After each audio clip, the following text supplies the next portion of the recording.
Hello there, and welcome to Scroll to Sleep. If you've been scrolling all day and just need a moment to wind down, you're in the right place. We're here with some more stories from Reddit to help you drift off. If you enjoy relaxing to these videos, be sure to hit like and subscribe. Now, dim your screen, get comfortable, and let's get straight to tonight's stories.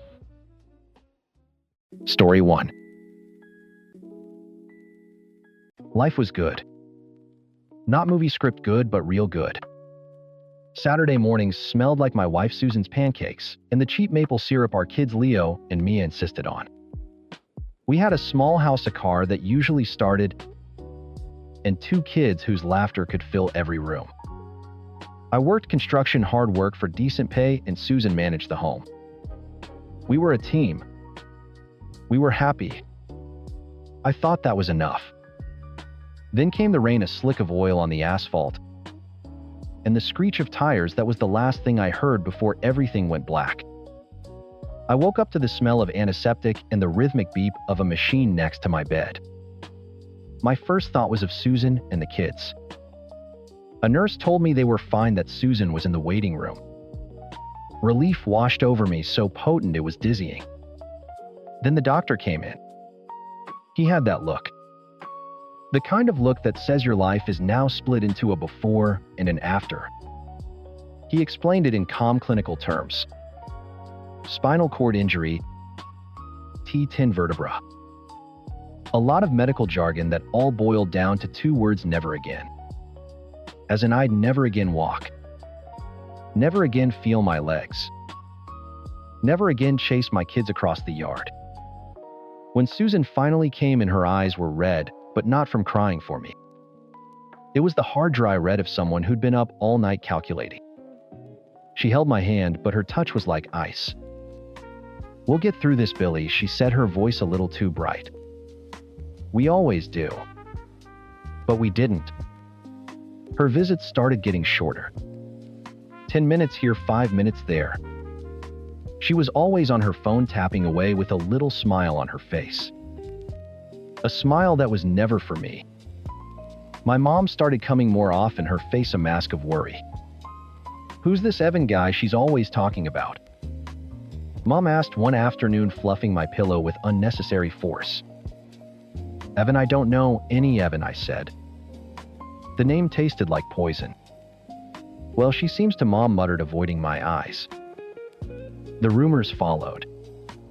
Nurses whispering in the hallway.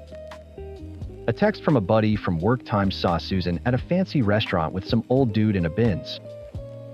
Everything okay? Asterisk.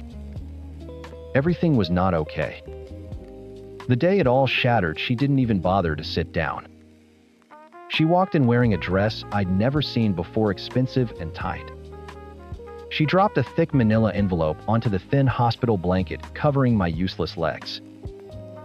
"What's this?" I asked, my voice cracking. "Divorce papers," she said, her tone flat. "I can't do this, Billy. I didn't sign up to be a nurse for the rest of my life. I'm not tying myself to a cripple." The word hit me harder than the truck had. Susan. The kids. What about Leo and Mia? They need a father who can provide. A real father, not a burden. She turned to leave, then paused at the door. "Evan will be a much better father to them than you could ever be now." She didn't even look back. The next few years were a special kind of hell. I was discharged from the hospital and moved into my mom's tiny spare bedroom. She was retired, living on a fixed income, but she took me in without a second thought. My world shrank to that room, a wheelchair, and the constant grinding pain in my back. I tried to call the kids. Susan had changed their numbers. I sent letters. They were returned unopened. I saw pictures on a friend's social media feed. Susan, my kids, and Evan, a silver-haired guy with a smug smile on a boat. At Disneyland. In front of a mansion. My children were living a life of luxury.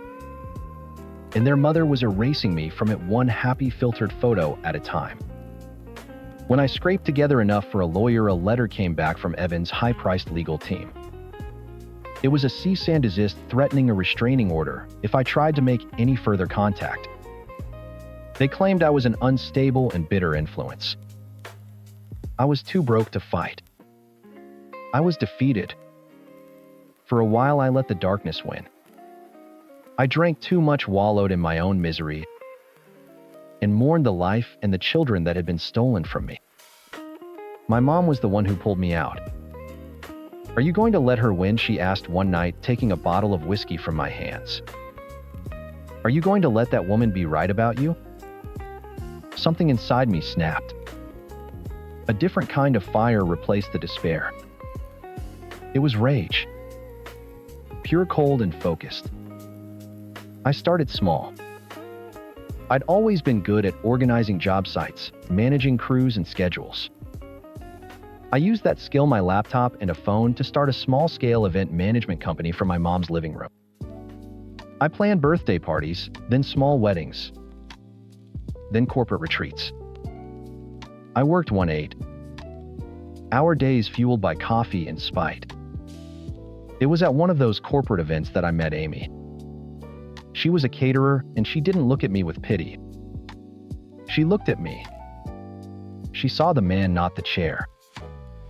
She was smart, funny, and had a fire in her that matched my own. We fell in love. We got married. We had a daughter, Lily, a bright, beautiful little girl who became my entire world. With Amy's help, my little company grew into a massive success. We weren't just comfortable. We were wealthy.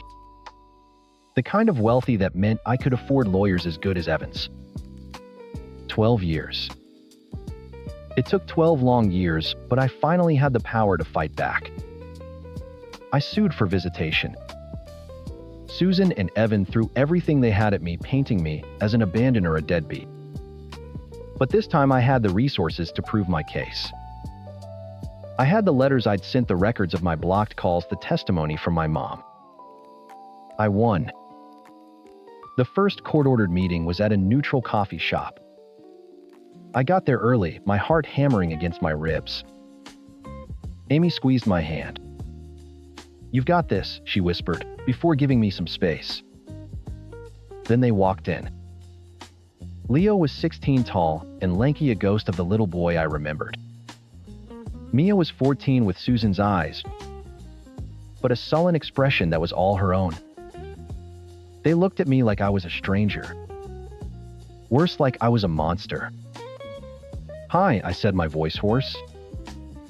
"Hello," Leo mumbled, not making eye contact. Mia just stared at her phone. The conversation was brutal. Every question I asked was met with a one-word answer or a shrug. "So, what are you guys into these days, Leo? You still like soccer?" "Evan's getting me into golf," he said, a hint of defiance in his voice. "It's a better sport for making business connections." I felt a stab of pain. That was Susan's voice coming out of his mouth. "And you, Mia? Last I remember, you were an amazing little artist."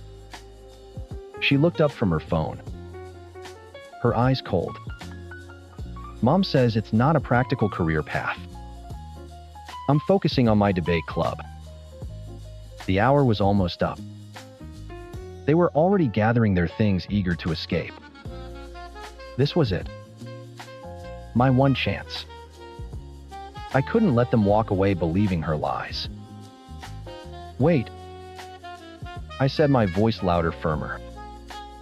They both stopped and looked at me surprised. I reached down and pulled a thick, worn leather folder from the bag next to my chair. I slapped it down on the table between us. The sound made them both jump. "Your mother has told you a story for the last 12 years, I said, my gaze locked on theirs. "A story where I'm the villain. Where I abandoned you. Before you leave, you're going to hear the truth. You're going to see it." Leo flinched. Mia rolled her eyes, but she didn't look away. I opened the folder and slid the first thing across the table. It was a photograph of me, gaunt and pale, in that hospital bed. The date was stamped in the corner. 2 days after Susan had served me the papers. This was me after your mother said. I walked out, I said, my voice low and steady. Does this look like a man who could walk anywhere? Mia picked it up. Her mask of teenage indifference cracked. Just for a second. Next, I pulled out a stack of envelopes, at least 50 of them, each one addressed to them. Each one stamped with a bold red return to sender. Refused. These are the letters I wrote you. For your birthdays. For Christmas. Just because I missed you. Your mother sent every single one back.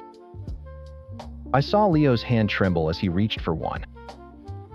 He turned it over, saw his own name in my handwriting. She changed your phone numbers. I continued laying out printouts of my call logs. Hundreds of calls to their old number, all unanswered. She blocked my email. When I tried to go through a lawyer, this is what she and Evan sent back. I pushed the final document toward them. It was the letter from Evan's legal team. I watched their eyes scan the words times unstable, bitter, detrimental influence. Restraining order. Asterisk. Leo looked up, his face pale. Mom said, she said you were drinking. That you were angry and didn't want to see us. I was broken. I said, meeting his gaze. Your mother called me a cripple and a burden and left me in a hospital bed with nothing. Yes. I was angry. I was heartbroken. But not a single day went by that I didn't want you. Not one. Mia was crying now. Silent tears streaming down her face. She pushed a crumpled piece of paper across the table. It was a drawing. A clumsy crayon. Drawing of a stick figure man with a construction hat holding the hands of two smaller stick figures. My heart seized. I remembered that drawing. She'd given it to me the morning of the accident. I found this in the trash when we were moving into Evan's house, Mia whispered. Mom said I should forget about you. That Evan was our dad now. That was it. The dam broke. All the years of poison, all the carefully constructed lies washed away in the face of one crumpled drawing and a pile of refused letters. The rest of the hour wasn't a meeting. It was a reunion. They asked questions, I gave them answers. Raw, painful, honest answers.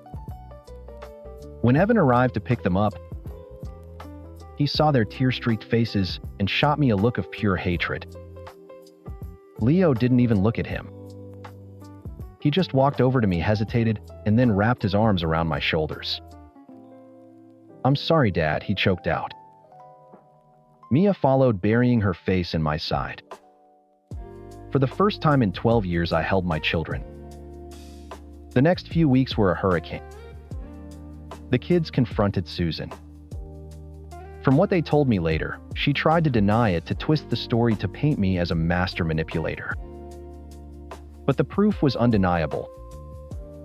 She couldn't talk her way around the return letters.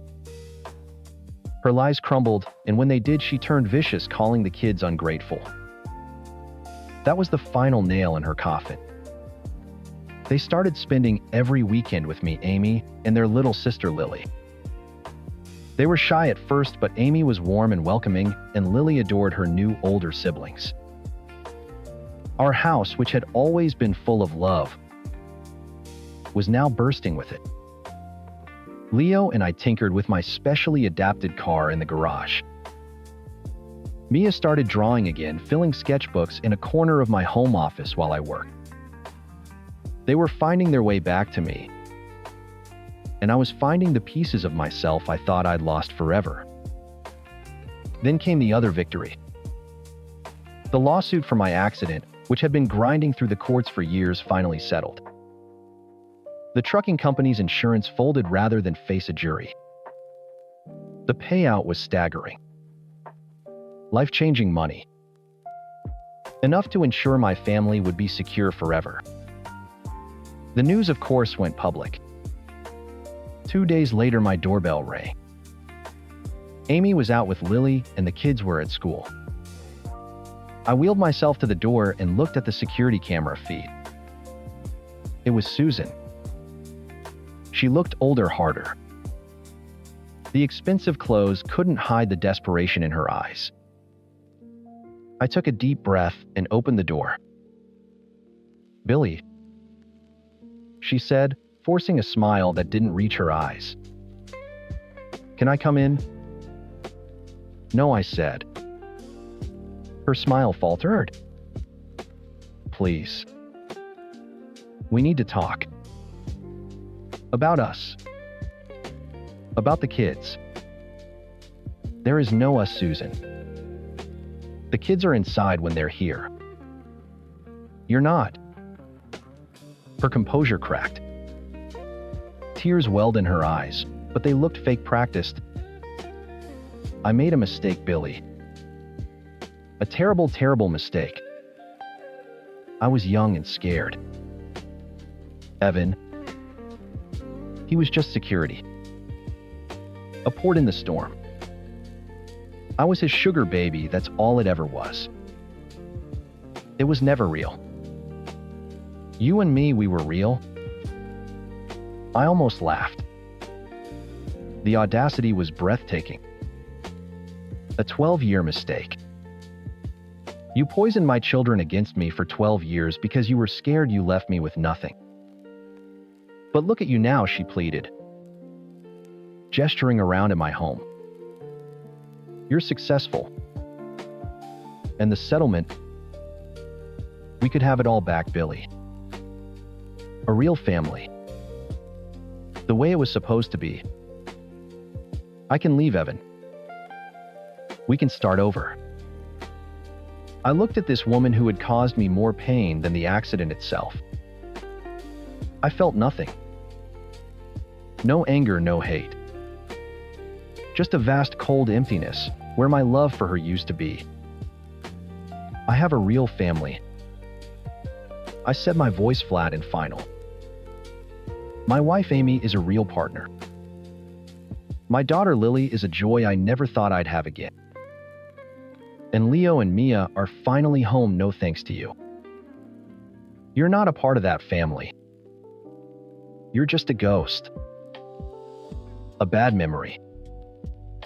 I started to close the door. Wait, she shrieked, her voice turning shrill. You can't just throw me away. What about everything we had? You threw it away in a hospital room when you called me a cripple, I said, and shut the door in her face. A month later, my lawyer called. Leo and Mia had officially petitioned the court to change their primary residence. Susan and Evan fought it. But it was a pathetic last-ditch effort. The judge spoke to the kids in his chambers for 10 minutes and immediately signed the order. That weekend, I watched from my porch as Leo and Mia carried the last of their boxes into our house. They weren't just visiting anymore. They were home. My son was joking with Amy about her cooking, and Mia was showing Lily one of her new drawings. My family was whole. Later, Leo told me Evan had kicked Susan out. With the kids gone, she was no longer a valuable asset in his portfolio. She was just a liability with expensive tastes and a lot of baggage. She had nothing. She had chosen the man with the money over the man who loved her. And in the end, she was left with neither. I felt a flicker of something, not pity, but a sense of cosmic balance. She had made her bed. Now she could lie in it. Alone. Story 2. The day the kid showed up, my boss, Mike, walked him into my test bay with the same look a guy has when he's handing you a live grenade with a loose pin. "Jude, this is Tyler," Mike said, forcing a smile that didn't reach his eyes. "He's coming over from the assembly department. Show him the ropes." The supervisor from assembly was trailing them, practically vibrating with glee. He clapped me on the shoulder a little too hard. "He's all yours now," he said, then damn near sprinted out of the lab before I could ask a single question. Red flag number 1. Tyler, or T, as he insisted on being called, looked like he'd just walked out of a frat house. Designer sneakers, a watch that cost more than my first car, in the soft, uncalloused hands of someone who'd never had to fix anything more complicated than his Wi-Fi router. "So, like, this is where we test the big boy toys?" he asked, looking around at the high-voltage power supplies and hulking environmental chambers. "This is where we make sure they don't explode when the customer gets them," I said. "First rule, touch nothing unless I tell you to. These cabinets are running at 480 volts. They won't just shock you. It'll turn you to ash." He gave me a blank stare. The kind of look you get from a golden retriever who's just been shown a magic trick. This was going to be a long day. A long forever. The first week was a masterclass in incompetence. I'd try to explain a basic concept like reading a schematic. His eyes would glaze over. "Okay," I'd say, pointing to a symbol, "this is a relay. When we apply a 28-volt signal here." "Whoa, whoa, whoa," he'd interrupt, holding up his hands. "Can you, like, break that down for me, Barney style?" So I would. I'd explain it like he was 5. Then I'd explain it again. By the 10th time, I felt like I was losing my own mind. He'd bring his personal drama to work too, taking loud, emotional phone calls right next to a test station where I was trying to concentrate. He'd complain about his girlfriend, his roommate, his stock portfolio. One time he asked to leave 3 hours early. Why, I asked. "My Tesla needs charging," he said, completely serious. "The supercharger by my apartment gets crazy backed up after rush hour." I just stared at him. I drove a 1.5-year old Tacoma that probably ran on rust and spite. I told him no. He visibly deflated, slumping against a workbench and sighing dramatically. For the next hour, he was useless, moving with the sluggish lethargy of a sulking teenager. Any attempt to correct him, no matter how gentle, was met with the same wounded puppy routine. He'd get this sullen look on his face, his shoulders would hunch, and he'd just stop. You could practically see the thought bubble over his head times. "The world is so unfair to me." Asterisk. I went to Mike. "The kid's a liability," I told him straight. "He doesn't listen, he's got the attention span of a gnat, and he treats this place like his personal social club. He's going to get someone hurt." Mike rubbed his temples. "I know he's a handful, Jude. But he came from the new grad program. We've invested a lot of time and money in him. HR wants us to give him every chance. Every chance to do what kill one of us," I shot back. "Just keep working with him. Document everything he said," already turning back to his computer. The corporate wall went up. Conversation over. The breaking point came a month later. We were doing a power-up sequence on a massive frequency converter, a unit the size of a refrigerator. I had T monitoring the input voltage on a digital multimeter. It was a simple task. Watch the numbers. Tell me if they go outside the green. "You watching it?" I asked, my back to him as I adjusted a sensor. Yeah, I got it," he mumbled. I could hear the telltale clicks of him typing on his phone. "Get off the phone and watch the meter," I ordered, not even turning around. A beat of silence. Okay. Chill." I trusted him for exactly 10 seconds. That was my mistake. I was leaning in my face maybe 2 feet from the access panel when a deafening Times crack boom Times ripped through the lab. The world went white and hot.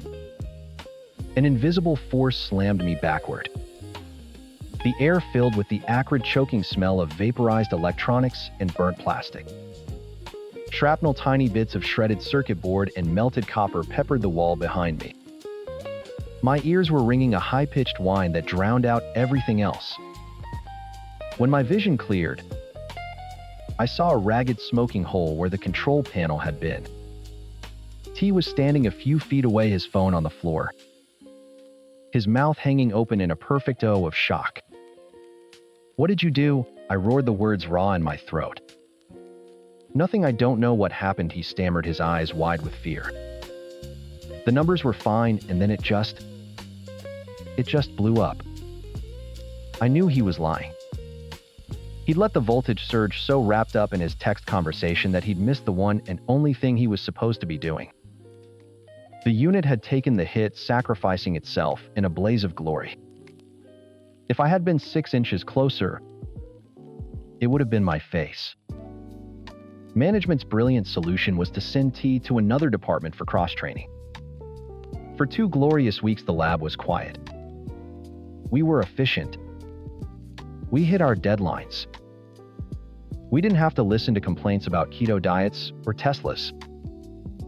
It was bliss. We all knew it was temporary, but we savored it. Then one Monday morning, he was back. He walked in with a coffee in his hand, a smug little grin on his face like he'd just returned from a vacation. He hadn't learned a damn thing. The collective groan from the other techs was audible. The dread returned, a heavy cloak settling back over the department. Mike came over, avoiding my eyes. "He's back with us," he said, stating the obvious. "He says he's ready to be a team player." I didn't say anything. I just looked at T, who was already complaining to another tech that his 2 weeks in the circuit card lab were super boring. That afternoon, Mike approached my workstation. There was a new unit on a pallet nearby, a sleek gray prototype covered in warning labels. It was a new design, more powerful and more complex than anything we'd worked on before. And of course, more dangerous. Jude, Mike started, that same grenade handoff look on his face again. "We just got the new XP-700 prototype. High priority. The engineers need data by Friday." I nodded, already pulling up the preliminary schematics on my monitor. "I'm on it." "Good," he said, then hesitated. He took a deep breath. "There's one more thing. I want you to walk Tyler through the entire test procedure on this one. Step by step. He needs to learn the new systems." I looked at the prototype, then at T, then back at Mike.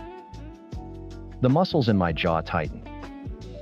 "You're putting him on the XP-700, the one-of-a-kind engineering model. He has to learn, Jude," Mike said, already starting his retreat. "And you're the best we've got." The best babysitter, he meant. I printed out the preliminary test procedure, a 30-page document the engineers had just finished. I slapped it on the workbench next to T. "Here," I said, my voice flat. "Read this. Every word. Do not touch anything. Do not plug anything. And do not even look times at the breaker panel until you can tell me what step 4 and step 17 are." He picked it up, flipped through a few pages with a sigh, and tossed it back down.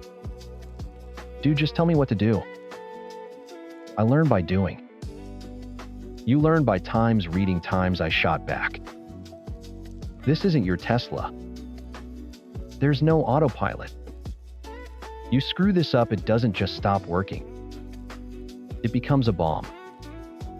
Now read." He sulked, but he picked it up. For 20 minutes, I watched him, his lips moving silently as he traced the words. I walked him through the low-voltage connections, the comms cables, the sensor hookups. Simple stuff. Then came the high-voltage connections. 3 thick black cables heavy as pythons. Okay, I said, pointing to the procedure. Step 12. Verify phase rotation before connecting the main power leads. It's a fundamental safety check. You hook up a 3-phase motor. With the phases swapped, it runs backward. You hook up this power supply with the phases swapped, it turns into 1,000 pounds of shrapnel. Go check the wall receptacle with the phase meter. He sauntered over, stuck the probes in, and glanced at the meter for half a second. Looks good. What's the reading? It's like A, B, C. It's fine. I walked over and looked myself. The meter was blinking, indicating a fault. The battery was dead. He hadn't even checked if the damn thing was on. I grabbed a new meter from my toolbox. The rotation was correct, but that wasn't the point. You didn't check it, I said, holding up the dead meter. You lied. No, It looked like it was working, he stammered, his face flushing. This is what I'm talking about, T. You cut corners. You guess. You can't guess with 480 volts. I made him watch as I connected the massive cables to the terminal bus inside the unit, torquing each lug to spec. I handled the high voltage side. I gave him the last simple task. Connect those 3 leads to the main panel. I said, pointing to the low voltage control wires he was holding. Red to red, black to black, green to green. It's even labeled. He knelt down, his back to me. A few minutes later, he stood up. Done. I leaned in to inspect his work. It was a simple color-coded connection, and he'd gotten it wrong. He'd swapped the red and the black leads. A small mistake. But on this system, it would send the on signal to the emergency off circuit and vice versa. It wouldn't explode, but it was fundamentally wrong. I took a breath. T, look at the wires. Look at the labels. Tell me what's wrong. He squinted at his own work. He saw it. And in that moment, something in him snapped. It wasn't shame or embarrassment. It was pure, petulant rage. The humiliation of being corrected one too many times. It's always something with you, man, he snarled, his voice cracking like a teenager's. Nothing's ever good enough. It's not about being good enough, I said, my voice dangerously calm. It's about being right. Fix it. He just stood there glaring at me, his fists clenched. The wounded puppy was gone. This was something else. This was a tantrum. Fine. He spat. He turned to the main breaker panel, next to the workstation. Whoa, hold on, I said, stepping forward. We're not ready to power up yet. He ignored me. In a fit of pique, he reached for the main disconnect. The procedure, the one he hadn't read, called for a specific sequence. Small control breakers first, then the main bus, then the final unit breaker. He did it backward and all at once. Asterisk slam. Asterisk. He threw the 400 amp unit breaker closed. Asterisk slam. Asterisk. He slammed the main bus energized breaker home. My brain screamed times no asterisk. I was lunging for him, for the panel, for anything. Slam. He closed the final breaker. A dead short. A direct path for the building's main transformer to unload into a cabinet 3 feet from my face. The world ceased to exist. There was no sound. There was only light and pressure. A flash of incandescent blue-white that burned my retinas, followed by a concussive blast that felt like a physical punch to my entire body. It wasn't a times boom asterisk. It was a solid deafening times crack times that vibrated through the concrete floor and into my bones. The air ionized, crackling with energy and the sharp metallic smell of ozone. The main breaker panel he'd just touched was a blackened, melted crater, spitting sparks like a demonic firework. My ears rang with a piercing shriek. T was on the floor, scrambling away like a crab, his face pale with terror. That was it. The last fuse in my head blew. I grabbed him by the front of his shirt, hauled him to his feet, and shoved him back toward the center of the lab. My voice wasn't a yell. It was a low, furious growl that cut through the ringing in my ears. "You're done." He opened his mouth to say something, to make an excuse. "Shut up," I snarled, pointing a shaking finger toward the door. "Get your things. Get out of my bay. Don't touch anything. Don't talk to anyone. Get the hell out." He stumbled away, looking back at the smoking panel with wide, disbelieving eyes. For once in his life, he did exactly what he was told. I stayed for 3 hours after my shift ended. I had to isolate the damaged panel, reroute power from another bus, and write a detailed, no-holds-barred incident report. Every screw-up, every warning, every single act of willful incompetence. I attached my previous emails to Mike and my documented notes. I sealed T's fate with his own stupidity. Around 7, Mike came down. He looked at the scorched wall, at the melted lump of plastic and copper that used to be a $50 000 breaker panel, and then at me. "You okay?" he asked quietly. "I'm fine," I said, not looking up from the wire I was stripping. "The unit's fine. The lab's not." He read the incident report right there, standing over my shoulder. He didn't say a word until he got to the end. He just sighed a long, weary sound of defeat. "This was the last nail in the coffin, Jude," he said. "I'm sorry I didn't listen sooner. He won't be back. I'll make sure of it." The next morning, I was running a diagnostic when T walked up to my station. He had his gym bag over his shoulder. He tried for a look of remorse, but it just came off as pathetic. "Hey Jude," he started, his voice soft. "Look man, I'm really sorry about yesterday. I got frustrated. I didn't stop my work. I didn't even look at him."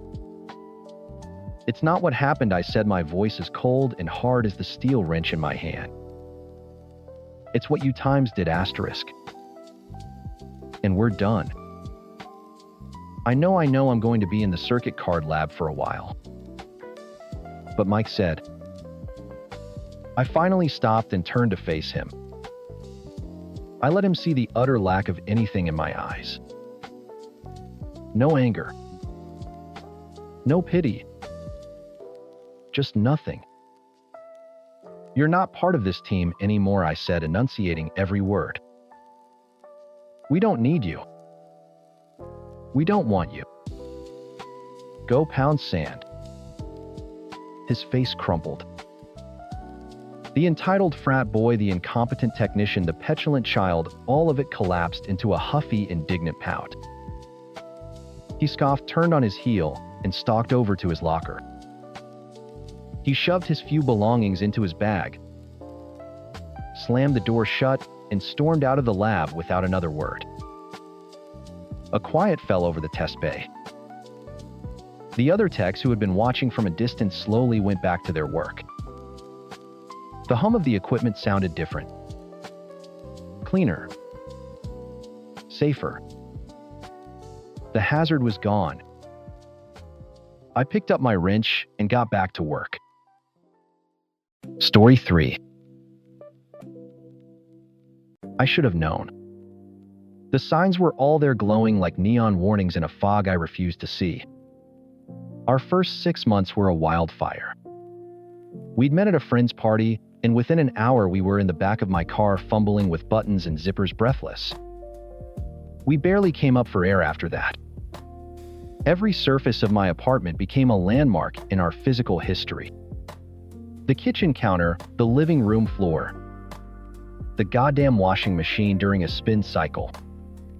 We weren't just having sex. We were consuming each other. Then around the 6-month mark, the fire went out. Not a slow burn, but like someone threw a bucket of water on it. The spontaneous encounters stopped. The passionate kisses turned into dry pecks on the cheek. She started sleeping in sweatpants and oversized t-shirts. I told myself it was normal. The honeymoon phase is over. I'd say to my friends a hollow echo of advice I'd heard 1,000 times. Now the real work begins. The first real warning sign was an app on her phone. Whisper. An anonymous confession platform. She'd left it open on the couch. Her post was right there, glowing on the screen. Times, I want to fuck my professor so bad. He has no idea. Asterisk. My blood went cold. I confronted her, my voice shaking. Tears streamed down her face instantly. It was a fantasy, she sobbed. Just a stupid, meaningless thought. It didn't mean anything. She loved times me. Asterisk. I wanted to believe her so badly that I did. I held her, comforted her, and deleted the app from her phone myself, as if erasing the software would erase the desire. A year later, another phone incident. I was looking for a picture of us and stumbled into her recently deleted folder. There it was, a video of her pleasuring herself. Not for me. The timestamp showed it had been sent to a contact named Mark X.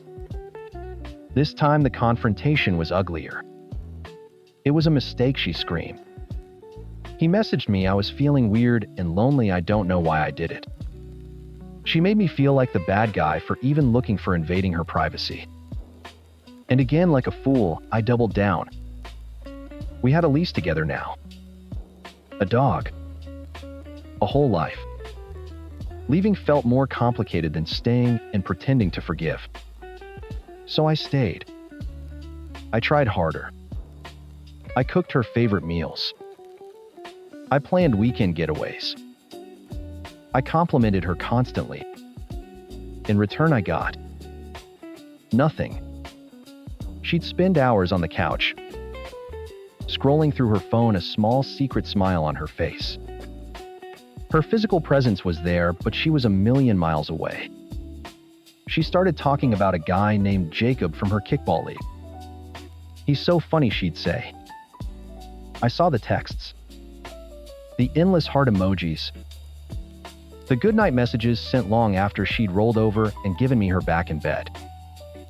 It was just flirting, she insisted. Harmless. I was being insecure. My logic was shattered, my self-esteem in the gutter. I thought, what's the one thing that can fix this? What's the ultimate gesture of commitment that will make her see how serious I am? A ring. I proposed in our apartment, the one that felt more like a mausoleum for our dead passion than a home. I got down on one knee, my heart pounding with a mix of hope and sheer terror. Her yes was hesitant, her eyes darting around the room as if looking for an escape route. But she said it. She put the ring on. I thought I had won. I had just signed my own death warrant. The engagement made everything worse. She started a new job, and a new name entered our vocabulary: Jason. Her coworker. Jason is hilarious, she'd tell me. Jason has the most amazing apps. I'd come home from work, and she'd be texting, laughing at her phone. I knew who it was. One night, I couldn't take it anymore. I grabbed her phone while she was in the shower. Asterisk. Her, I can't stop thinking about your arms. Asterisk. Asterisk. Jason. You're gonna get me in trouble. Asterisk. Asterisk her good. Trouble sounds fun. Asterisk. I felt sick. I showed her the messages. The script was the same as always. It was a joke. A harmless work flirtation. I was being controlling. Paranoid. She cried. I relented. We were getting married in 3 months. Canceling everything would be humiliating. The deposits were non-refundable. I stood at that altar, watching her walk toward me a stranger in a white dress. Every cell in my body screamed times. Run. Asterisk. But I didn't. I said I do. I smiled for the pictures. I danced the first dance. I played my part. Married life was a new level of hell. The emotional distance became a chasm. The physical neglect became a statement. For our 1-year anniversary, I booked a table at the restaurant where we had our first date. I bought her a necklace she'd been wanting. She forgot the date entirely. When I reminded her, she sighed annoyed. That night, I tried to initiate sex. She laid there like a corpse. Can you just hurry up and get it over with? She mumbled into her pillow. That was the moment something in me finally broke. The hope I'd been clinging to for a decade shattered into a million pieces. I started sleeping in the guest room. The silence in our house was deafening. A few weeks later, I walked into our bedroom to grab a shirt. She didn't hear me come in. She was on her back phone propped on her stomach, her hand moving rhythmically under the covers. On the screen was a picture. A shirtless selfie of a guy with a smug grin and a six-pack. It was Jason. She saw me and quickly threw the phone onto the bed, a blush of shame and anger spreading across her face. She didn't say a word. Neither did I. I just closed the door and walked out.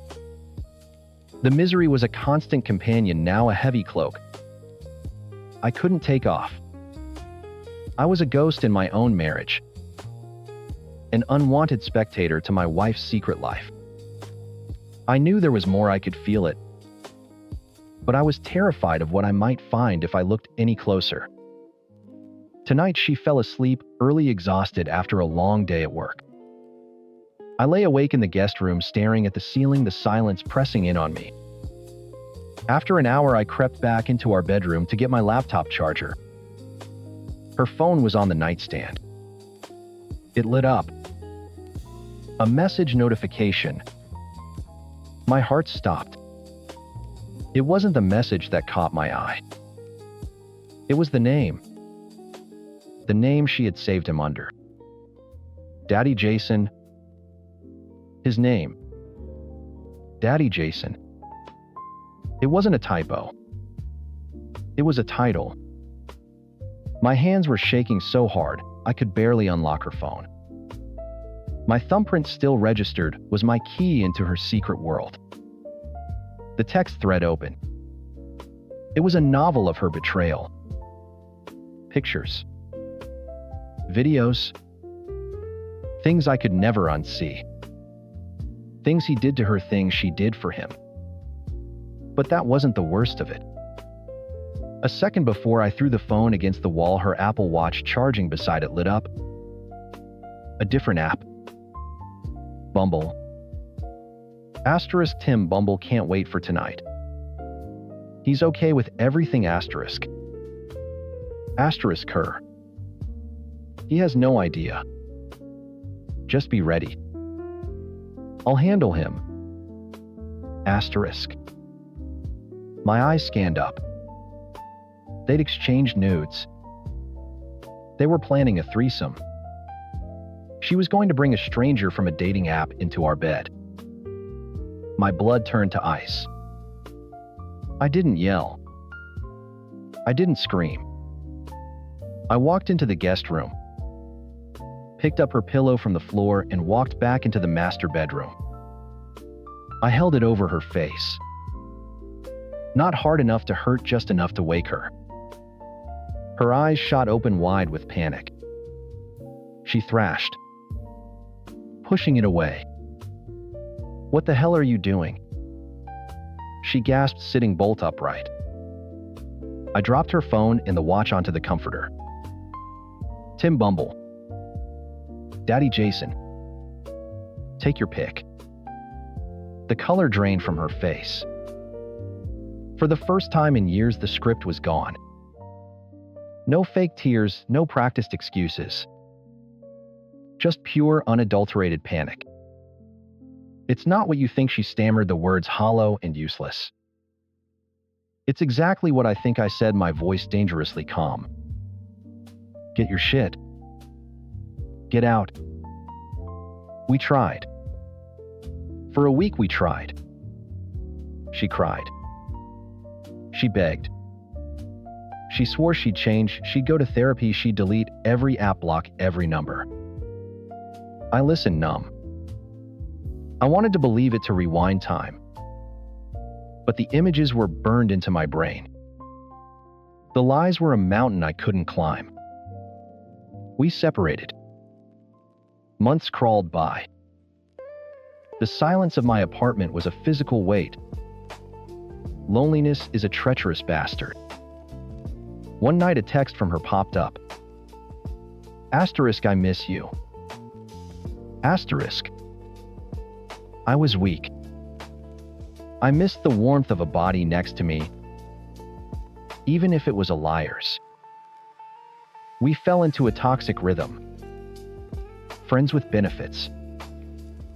No strings. No future, just a desperate attempt to feel something other than empty. It was a pathetic imitation of our first 6 months, a ghost haunting the ruins of our marriage. She'd come over, we'd fall into bed, and she'd leave before the sun came up. I told myself it was just physical.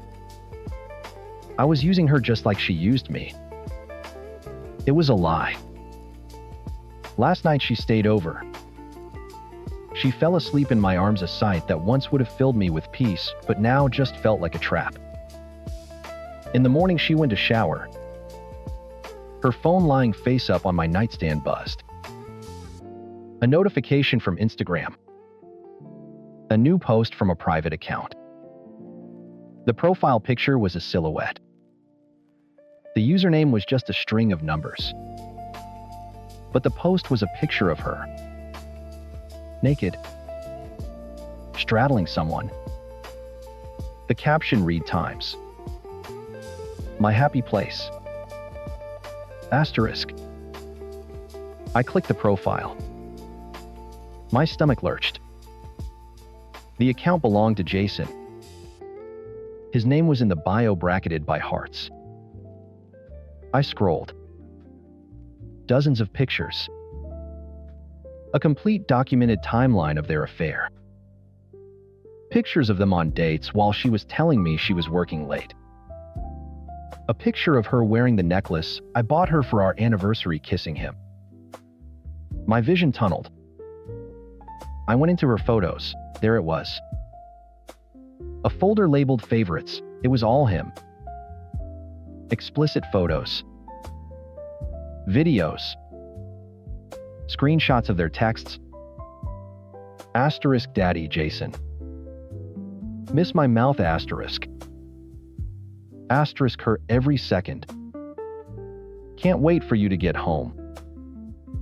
Asterisk. Asterisk, home. Asterisk, he wasn't just a coworker. He was her life. I was the affair. Something inside me snapped. The years of quiet desperation, of swallowing her lies, of hoping and begging for scraps of affection, it all coalesced into a single cold point of clarity. I stood over the bed where she lay sleeping just an hour before. Her scent was still on my pillows. I opened my own phone's camera. She'd left a pair of lacy black panties on the floor. I picked them up, draped them over my bedpost, and took a picture. I found Jason's number in her contacts. I sent him the photo. Then I typed out a single simple message. Asterisk. You can have her, bro. Asterisk. I blocked his number. Then I walked to the bathroom door and knocked. Get dressed, I said. My voice was flat, devoid of all emotion. You have 5 minutes to get out of my apartment before I throw all your shit off the balcony. She came out wrapped in a towel, a confused and angry look on her face. What is your problem? I just held up her phone, the favorites folder open. Her face went slack. Get out. She left. The hate-filled text started almost immediately. Asterisk. Her, you're a fucking psycho for going through my phone. Asterisk. Asterisk her, we weren't even together. This is what I'm talking about. You're so insecure, asterisk. Asterisk her, Jason actually loves me. Something you never did. Asterisk. I didn't reply. I just sat on the edge of my bed staring at the panties on the post. All the king's horses and all the king's men couldn't put me together again. The devastation was absolute. It wasn't just the cheating. It was the decade of my life I had wasted, the man I had let her turn me into a paranoid pleading shell. Was I so unlovable? So fundamentally not enough that she had to build an entire second life? Another 6 months passed. The lawyers handled the divorce. I saw a therapist. I started working out again, trying to sweat out the poison. But there was a splinter in my mind I couldn't get out. The not knowing. The times why, asterisk. I sent her one last text. Asterisk me, I just have one question. And if you answer it honestly, I'll never contact you again. Asterisk. She replied almost instantly. Asterisk her, what asterisk? My thumbs hovered over the screen. It was the simplest, most complex question in the world. Asterisk me. Why did you cheat, asterisk? I expected a deflection. A lie. An attack. But what I got was something else. A minute passed. Then another. Then the 3 dots appeared. Asterisk her, I don't know. I was unhappy. He was new and exciting, and I was attracted to him. It was a fantasy. And I just wanted to see what it was like. I'm sorry I hurt you. Asterisk. There it was. No gaslighting. No blame shifting. The simple, selfish, brutal truth. It had nothing to do with me not being enough and everything to do with her wanting more. It hurt like hell, but it was clean. A clean wound can heal. The confession didn't forgive the betrayal, but it cauterized the wound. It ended the years of wondering what was wrong with me. I typed my final message to her. Asterisk me. Thank you for telling me. Asterisk. Then I deleted her number. I deleted the pictures. I deleted the entire history of us. And for the first time in over a decade, I felt the quiet, unfamiliar sensation of release. Story 4. My dad killed my childhood with a wedding ring. Not his, but the one he gave to Brenda. Her daughter Tiffany had been my own personal shadow of misery since kindergarten, the kind of bully who smiled while she pushed you into the mud. I was 8 years old when Dad sat me down on the lumpy floral sofa, Brenda beaming beside him, and announced they were getting married. "Isn't this wonderful, sweetie?" he'd asked, his voice thick with a happiness that had nothing to do with me. "We're going to be a family. You're finally going to have a sister." I remember staring at the engagement ring on Brenda's hand, a tiny diamond that felt like a boulder about to crush me. "But Dad," I whispered, my voice shaking. "Tiffany. She's mean to me." He waved it away, a gesture I'd come to know intimately. The dismissal. "Oh, that's just kid stuff. You two will be the best of friends once you're under the same roof. You just have to try." I tried. God, I tried. But bringing a bully into your home is like inviting a wolf to live in your bedroom. The four walls that were once my sanctuary became my prison. My small pink-walled room was suddenly shared. Half my closet was now hers. Half my space. All of my peace. The small cruelties escalated. My diary vanished, only to reappear a week later on the school bus with certain pages read aloud by Tiffany to a laughing audience. My favorite stuffed bear Barnaby lost an eye. When I cried to my dad holding up the maimed toy, he just sighed. "Tiffany," he'd call out, not even looking up from his newspaper. "Did you do this?" A sugary sweet "no, Daddy" would float back from the living room. Brenda would shoot me a look that said, "Times, you little drama queen." Asterisk. And my dad would tell me, "See now, stop making things up, Carolyn. Apologize to your sister for accusing her." The first major crack in my soul happened 3 months in. I had been so proud of my hair. It was long and thick all the way down to my waist. I was brushing it one Saturday morning when Tiffany walked in, holding a pair of orange-handled craft scissors. "It's too long," she said, her eyes gleaming. "You look like a witch." Before I could move, she grabbed a fistful and time snip asterisk. A huge chunk, a foot of my hair, fell to the floor. I screamed. Not a little girl scream, but a raw, wounded sound that came from somewhere deep inside. I ran to my dad holding the severed plait of hair in my shaking hand. He was in the garage fixing a lawnmower. He looked from the hair to my face, his own expression more annoyed than concerned. Brenda and Tiffany appeared in the doorway behind him. "What on earth is all that yelling about?" Brenda asked, hands on her hips. "She cut my hair," I sobbed, pointing at Tiffany, who was doing a masterful job of looking innocent and scared. "I was just playing hairdresser," Tiffany whimpered. "I didn't mean to." My dad sighed, that heavy, disappointed sigh. He looked at me, not her. "It's just hair, Carolyn. It'll grow back.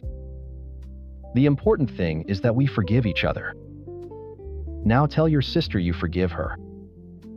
I stared at him, my heart hammering against my ribs. "But she did it on purpose." "That's enough," he said, his voice hardening. "Go to your room. Both of you. And you two are going to stay in there until you can come out and act like sisters." We were in that room for 4 hours. She smirked at me from her bed the entire time. That was the day I stopped seeing him as my protector. He was just their accomplice. The final straw, the thing that severed the last thread, came 2 years later. I was 10. I got my period for the first time at home on a Friday night. I was terrified and confused, and my mom wasn't around to ask. I tried to tell Brenda, but she just handed me a box of bulky pads and said, "Figure it out." I did my best, stuffing one awkwardly into my underwear, feeling mortified and alone. The next day was my dad's company picnic. It was a big deal. All the families went. I felt awful, crampy, and miserable, and I had a deep primal fear that something would go wrong. I wore dark jeans, hoping they would hide anything. We were in the middle of a three-legged race. I was tied to Tiffany, of course. My dad insisted. Team building, he'd boomed. We stumbled and fell in a heap near the finish line right in front of a crowd of his colleagues and their families. As I scrambled to get up, I heard Tiffany's stage whisper loud enough for everyone to hear. "Ew, gross, Carolyn's bleeding all over herself." I looked down. A bright red stain was blooming on the seat of my jeans. Laughter erupted. A few kids pointed. Whispers spread like wildfire. I've never felt a heat like the shame that flooded my entire body. I wanted the earth to swallow me. I just froze, tears streaming down my face, unable to move. My dad rushed over, his face a mask of fury. He grabbed my arm, yanking me to my feet. He didn't look at the people staring. He didn't look at Tiffany, who was pretending to be horrified. He looked at me, his eyes cold. "For God's sake, Carolyn," he hissed, his fingers digging into my bicep. "Could you be more embarrassing? Go to the car. Now." He didn't comfort me. He didn't defend me. He just dragged me away from the pointing fingers and buried me in the back seat of the car, ashamed of me. I sat there for an hour, stained and sobbing, until they were all ready to go home. In the car, Brenda told him Tiffany was just being honest and trying to help. He nodded. That was it. I was done. I spent the next 8 years as a ghost in that house, silent and invisible, counting down the days. On my 18th birthday, I didn't have a party. I had an appointment with a lawyer. My mom's sister Sarah and her husband Ben sat on either side of me as I signed the papers. They adopted me, an adult, a legal formality that felt like a spiritual exorcism. It severed the last tie. My father was no longer my father. He was just a man I used to know. Years passed. I built a life far away from that town with my real family, Sarah and Ben. But last week, I came back to visit them for the holidays. It was good to be home in a house where I always felt safe. I was grabbing a coffee at the little cafe on Main Street, waiting for my latte, when a man in a crisp suit tapped me on the shoulder. "Carolyn. Carolyn Miller. My gosh, is that you?" I turned. It was Mr. Henderson, It was my biological father's boss. He'd known me since I was a little girl from all those awful company picnics. "Mr. Henderson," I said, forcing a polite smile. "It's been a long time." "It certainly has." "You look fantastic," he beamed, his eyes crinkling. "Your dad is so proud of you, you know. He still keeps that photo of you from your high school graduation on his desk." My blood ran cold. I said nothing. "Hey," he said, his face lighting up with an idea. "The big annual company family day is this Saturday. A real throwback. You should come. It would be a great surprise for your dad. I'm sure he'd love to see you there, especially with Tiffany and the grandkids." He winked as if sharing a wonderful secret. "So what do you say? We'd love to have you. Will we be seeing you there?" The question hung in the air between us, thick with the smell of roasted coffee beans and oblivious cheer. Will we be seeing you there? I took a slow breath, letting the polite smile on my face dissolve. I looked directly into Mr. Henderson's kind, crinkling eyes and gave him the one thing my father never had: the simple truth. "I'm afraid not, Mr. Henderson," I said, my voice even and calm. "I don't have any contact with him." His smile faltered. Confusion clouded his face. "Oh. I'm sorry to hear that. I just assumed." Did you two have a falling out? He glanced around as if the answer might be written on the cafe's chalkboard menu. I hope you and Tiffany are still close at least. That name. It was a key turning in a rusted lock. She is not my sister, I said the words clear and precise with none of the childish hysteria he might have expected. She was my childhood bully. My father chose to marry her mother knowing what she was doing to me. He brought my tormentor into my home and protected her instead of me. That made our relationship unsustainable. I didn't raise my voice. I didn't cry. I stated it like a fact from a history book. The year, the event, the outcome. Mr. Henderson's face went slack. The jovial corporate executive vanished, replaced by a man seeing a ghost at his table. He opened his mouth and closed it. The color drained from his cheeks. Carol and I had no idea, he finally stammered. Most people don't, I replied. My latte was ready. The barista called my name. I gave him a small final nod. It was good to see you again, Mr. Henderson. Have a good day. I picked up my coffee and walked out, leaving him standing alone in the middle of the cafe, grappling with the chasm between the man he thought he knew and the man I did. The fallout was nuclear. It took 2 days to reach me. I was in the kitchen at Sarah and Ben's house laughing at something Ben said when Sarah walked in, her phone pressed to her ear. Her face was pale and tight. No, David, you don't get to speak to her. She was saying, her voice a low, furious tremor. You lost that right years ago. What's that my fault? You listened to me. We didn't steal your daughter. We saved her from you. She listened for another moment, her eyes flashing, then hung up abruptly, slamming the phone down on the granite countertop. She took a deep, shaky breath. That was him, she said, her voice dripping with rage. My stomach clenched. What did he want? He wanted to scream, she said, wrapping her arms around herself. Apparently, Henderson talked to him after your run-in. Asked him some pointed questions. The story is getting around the office. He's humiliated. She let out a bitter laugh. He said we poisoned you against him. That we were vultures who encouraged you to air the family's dirty laundry without a shred of decorum. Ben put a protective arm around my shoulders. Don't you listen to a word of it, honey. You told the truth. That's all. He blames me, I whispered. Of course he blames me. It was the same old story. Tiffany cuts my hair, and I get sent to my room.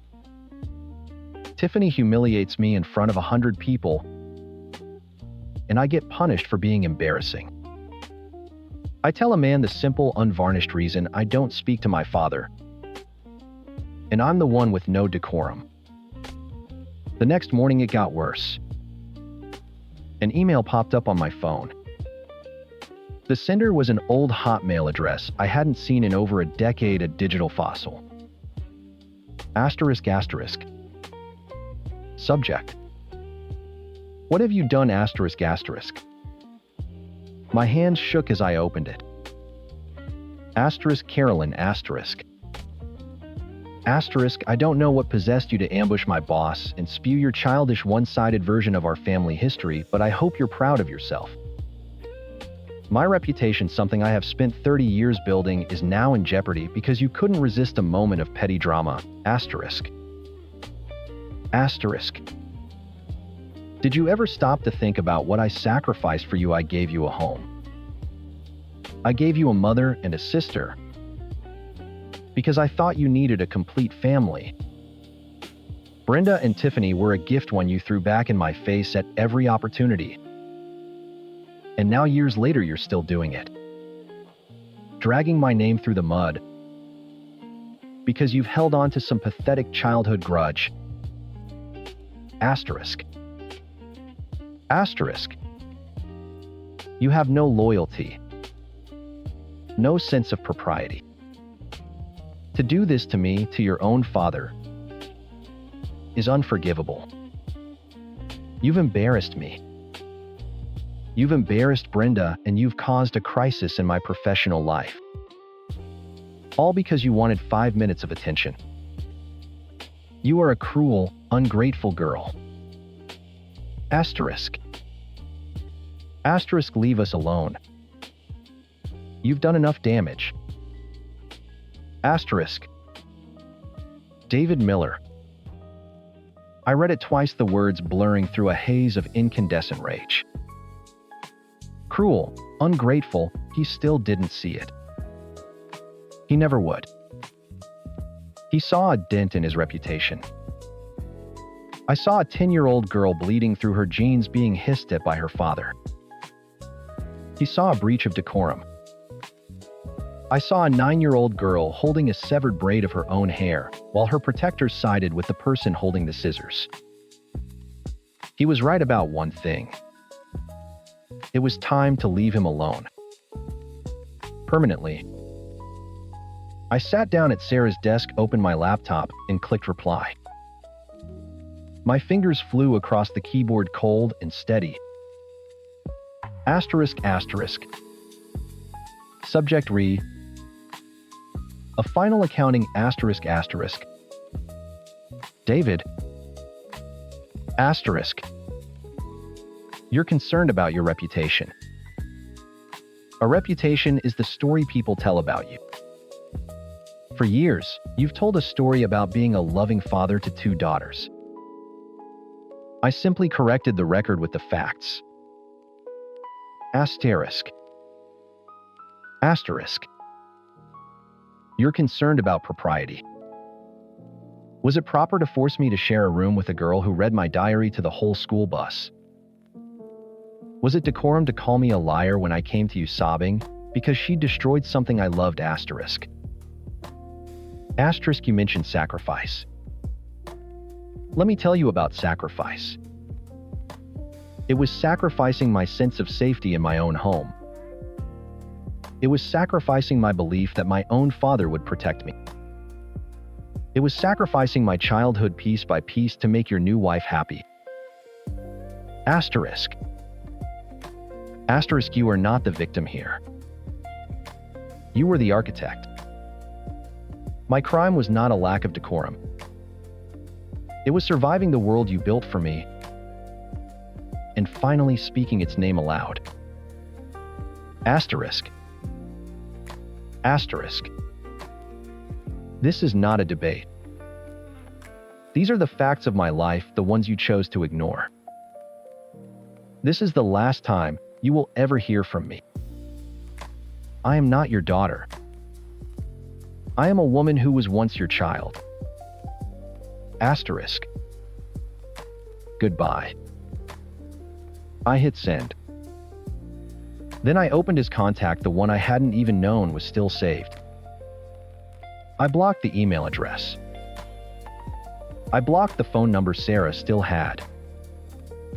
I went on my social media and blocked Tiffany and Brenda, whom I hadn't even realized were still trying to follow me. I clicked and confirmed each action, a snip of a cord, clean and final. There was no explosion. No screaming match. Just silence. The revenge wasn't in the email I sent. The revenge was the quiet click of a button. The revenge was my peace. It was leaving him stranded on the island of his own, making left with nothing but the story he wrote and now an audience who finally knew the truth. Story 5. We got married on a Tuesday. I was 22, she was 21. We drove to the courthouse in my beat-up Civic, signed the papers, and told no one. It was our secret, our grand romantic gesture against the world. Our parents would have killed us. We felt like renegades. That feeling lasted about a week. The first crack appeared on the car ride home from our secret honeymoon, a weekend trip to a cheap motel 2 towns over. Yasmine was in the passenger seat, phone angled just so. I could see the name at the top of the chat bubble, Jay. Her ex. The one she swore was ancient history. I saw a snippet before she snapped the phone shut. Asterisk, miss you like crazy. Asterisk. Clauded. Asterisk. Who are you talking to? I asked, keeping my eyes on the road. Just my friend, she said, her voice a little too breezy. Looked like Jay to me. She sighed a theatrical puff of air. God, Kevin, relax. He just texted me. It's not a big deal. It felt like a big deal. But I was 22 and stupidly in love, so I let it go. I told myself I was being paranoid. Then the world shut down. The pandemic hit and my part-time job evaporated. Yasmine's classes went online. With nowhere to go, we ended up in the finished basement of my parents' house. It was supposed to be temporary. Instead, it became a pressure cooker. The small space amplified every sigh, every terse word, every late-night text she tried to hide. One night we were watching some dumb show on Netflix. My arm was around her, but she was stiff as a board. She picked at a loose thread on the couch cushion for a solid 10 minutes before finally speaking. I want a divorce, she said. Just like that. No emotion, no preamble. She didn't even look at me. My blood went cold. What are you? Are you kidding? I'm not happy, she said, finally turning to face me. Her eyes were flat. This isn't working. I made a mistake. We've been married for 4 months. I spent the next 2 days in a fog of disbelief and desperation, begging her to tell me what was wrong, what I could do. She just kept shaking her head, saying it was over. She started packing her things into cardboard boxes. I felt like I was drowning. The third day, she called her mom to arrange a ride. That's when everything went sideways. I could hear her mom's voice yelling through the phone from across the room. What do you mean you need a ride? Where's Kevin? We broke up, Yasmine stammered. Broke up? You live with him, what happened? Yasmine's voice dropped to a whisper. It's complicated. Mom, we sort of got married. Silence. Then an explosion. I couldn't make out the words, just pure uncut rage. I saw Yasmine flinch away from the phone. After a minute, she hung up, her face pale. She knows, she whispered. What did she say? She said if I was adult enough to get married behind her back, I was adult enough to figure my own shit out. She kicked me out. She stared at the wall, her carefully constructed escape plan crumbling around her. Her face crumpled, and for the first time in days, tears started streaming down her cheeks.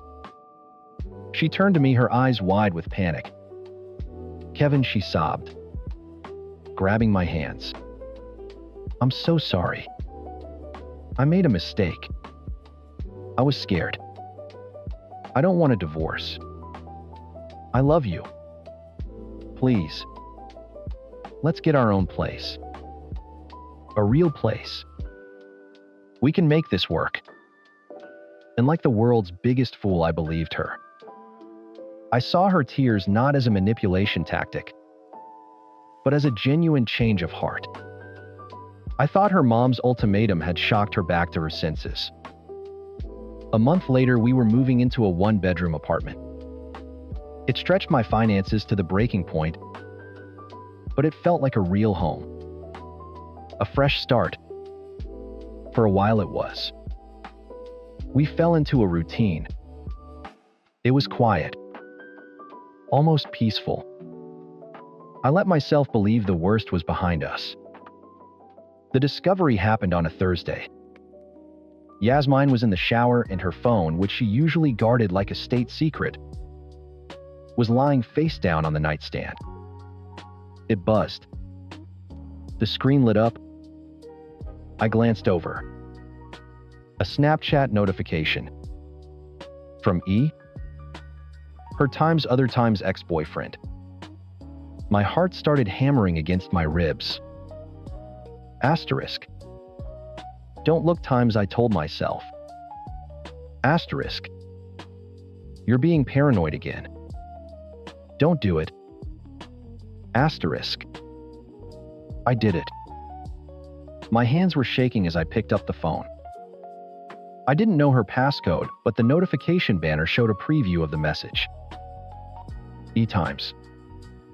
Still thinking about last time. Can't wait to see what you're wearing tonight, asterisk. Adrenaline and acid surged through my gut. I swiped up praying her Face ID wouldn't work. It didn't. But it opened to the passcode screen. And in that split second, I saw her wallpaper. It wasn't the picture of us from the courthouse. It was a selfie of her and E smiling on a beach. I felt the floor drop out from under me. I managed to guess her passcode, her birthday, of course. I opened Snapchat. Their chat history was a novel of my own personal hell. Pictures. Videos. Explicit messages detailing things they'd done, things they were going to do. They had a date planned for that night while I was supposed to be at my weekly poker game. I scrolled back, my vision blurring. This hadn't just started. It had been going on for months. Since before we even moved into the apartment. The water in the bathroom shut off.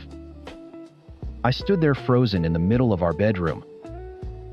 Her phone in my hand, the evidence of my entire life being a lie glowing on the screen. The bathroom door clicked open. Yasmine walked out, a towel wrapped around her, humming a little tune. She stopped dead when she saw me, her eyes locking on the phone in my hand. The color drained from her face. "What are you doing?" she asked, her voice dangerously quiet. I couldn't speak. I just held up the phone, my hand trembling. Her expression shifted in an instant. The panic vanished, replaced by a cold, hard fury I'd never seen before. "You went through my phone," she hissed, taking a step towards me. "You have no right." "No." Right, my voice finally came back, cracking with rage and pain. "You've been cheating on me for months." "With E, what the hell is this, Yasmine? This is you being a psycho. You're a controlling, paranoid asshole. That's what this is?" She screamed, advancing on me. "Give me my phone." "No. We're going to talk about this." I yelled, backing away until my shoulders hit the wall. She was in my face now, her own twisted into a mask of pure rage. She wasn't sorry. She wasn't ashamed. She was angry she'd been caught. "There's nothing to talk about," she snarled, her voice dropping to a low growl. "You're the one who violated my privacy. You're the problem here." She lunged for the phone. I held it away from her, my arm locked straight.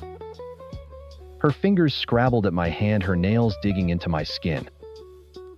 "Give it to me," she shrieked. I saw something in her eyes then. A switch flipped. The last shred of sanity of the person I thought I knew just vanished. Her face contorted, her teeth bared. Her eyes went black. Then she drew her arm back. Her fist balled tight, connected with my jaw. My head snapped back and hit the drywall with a hollow thud. Stars exploded behind my eyes. She didn't stop. She swung again, a wild, screaming flurry of slaps and punches, scratching at my face and neck. I just put my arms up, covering my head, the phone clattering to the floor. The assault ended as abruptly as it began. I heard her sobbing a gut-wrenching theatrical sound. When I lowered my arms, she was on the floor curled into a ball crying about how my paranoia had driven her to this. That night set the pattern for the next year. Violent fights followed by tearful apologies. Weeks of tense silence broken by stretches of desperate cloying affection. I stayed. I don't know why. Hope is a stubborn bastard. The real break didn't happen with a bang, but with a quiet click.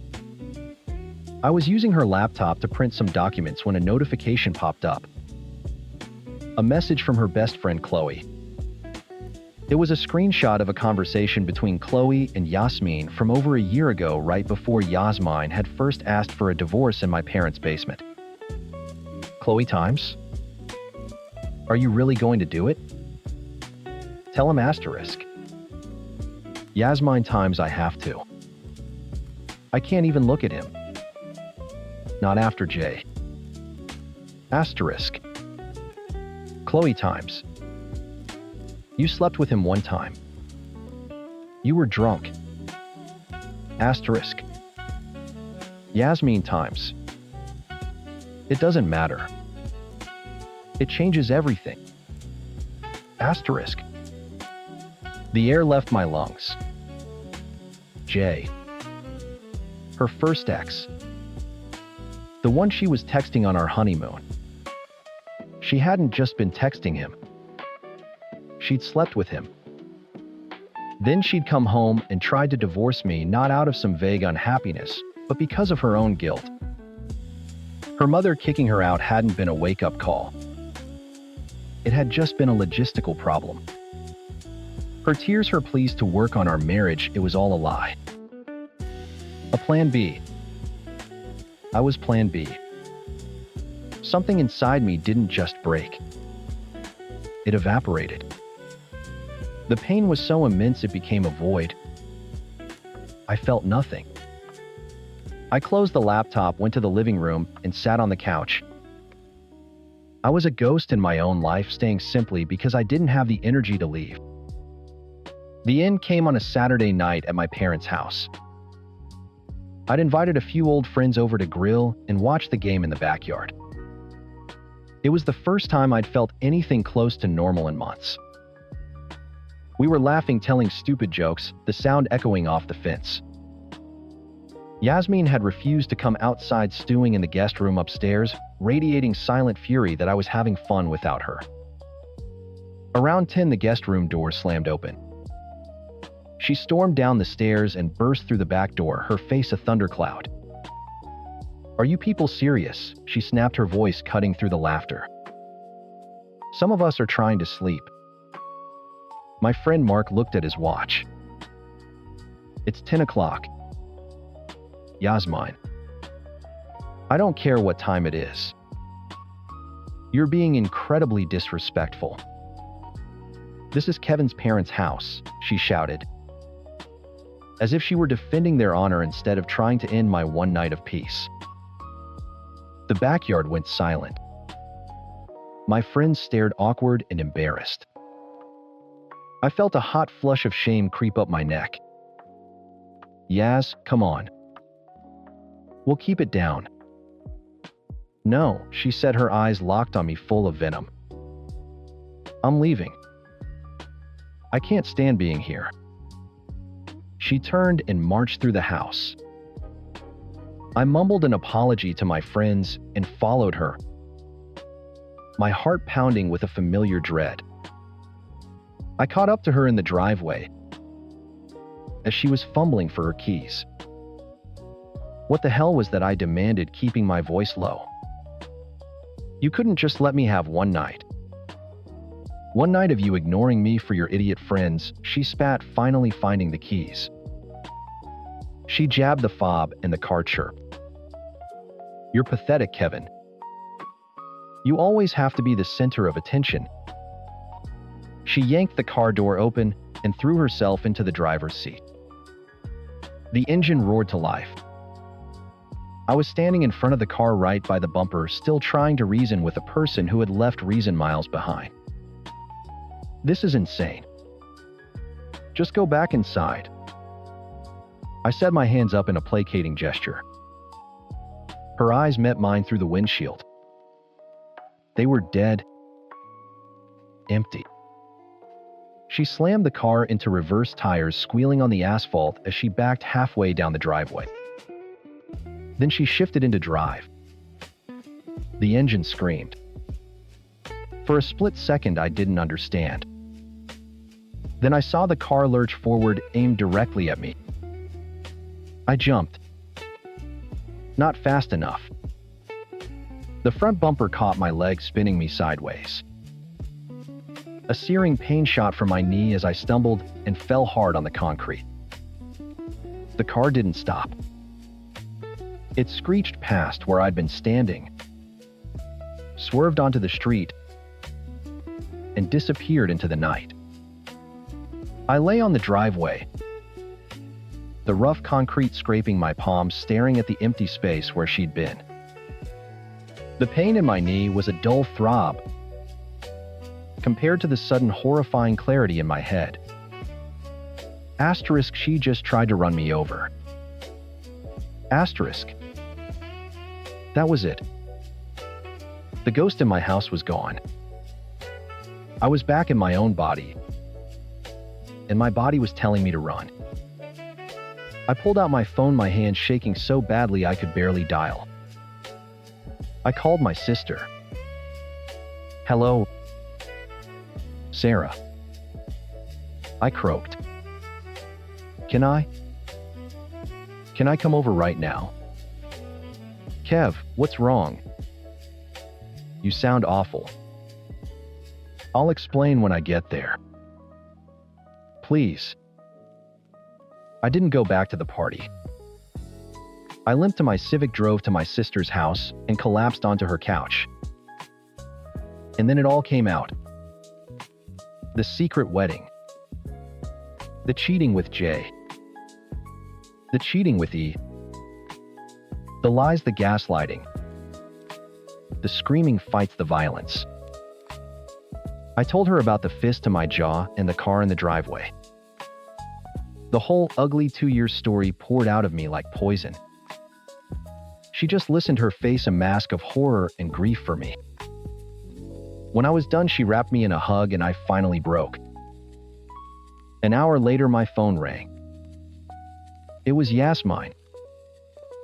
I let it go to voicemail. Then she texted. Asterisk. Where are you? Come back to the apartment so we can talk. Asterisk. I texted back one sentence. Asterisk. It's over. Leave your keys and the rings on the counter. Asterisk. She called again, frantic. I answered, putting it on speaker. What part of it's over? Did you not understand? I asked, my voice cold and flat. You can't do this, she shrieked. After everything I've done for you. I almost laughed. Sarah took the phone from my hand. He's done, Yasmine. Don't contact him again. She hung up. The next morning, with my sister as my witness, I went back to the apartment. Yasmine was gone. On the kitchen counter sat her keys. Next to them, glinting under the lights, were her engagement ring and wedding band. I picked them up, the metal cold and heavy. I slid my own ring off, dropped it beside hers, and walked out without looking back. Life got better fast. My boss, who knew a fraction of what I was dealing with, gave me a promotion I'd been working towards for a year. I started going to the gym. I saw my friends. I felt the weight of her constant chaos lift, replaced by a quiet I hadn't realized I was starving for. Her life went in the opposite direction. I heard through the grapevine that she couldn't afford the apartment on her own and was facing eviction. She got into 2 minor car accidents in 3 months. She texted me once a pathetic plea for money to fix her bumper. I read it and deleted it. It wasn't revenge. It was just points. And I took a quiet, deep satisfaction in watching it work. The divorce was finalized over a Zoom call with our lawyers. She tried to drag it out, making petty demands for furniture we'd bought from IKEA. He can have the couch, she said, her voice dripping with performative bitterness. But I want the lamp. It was a gift from my mother. Fine, I told my lawyer. Give her the lamp. I didn't care. I just wanted it to be over.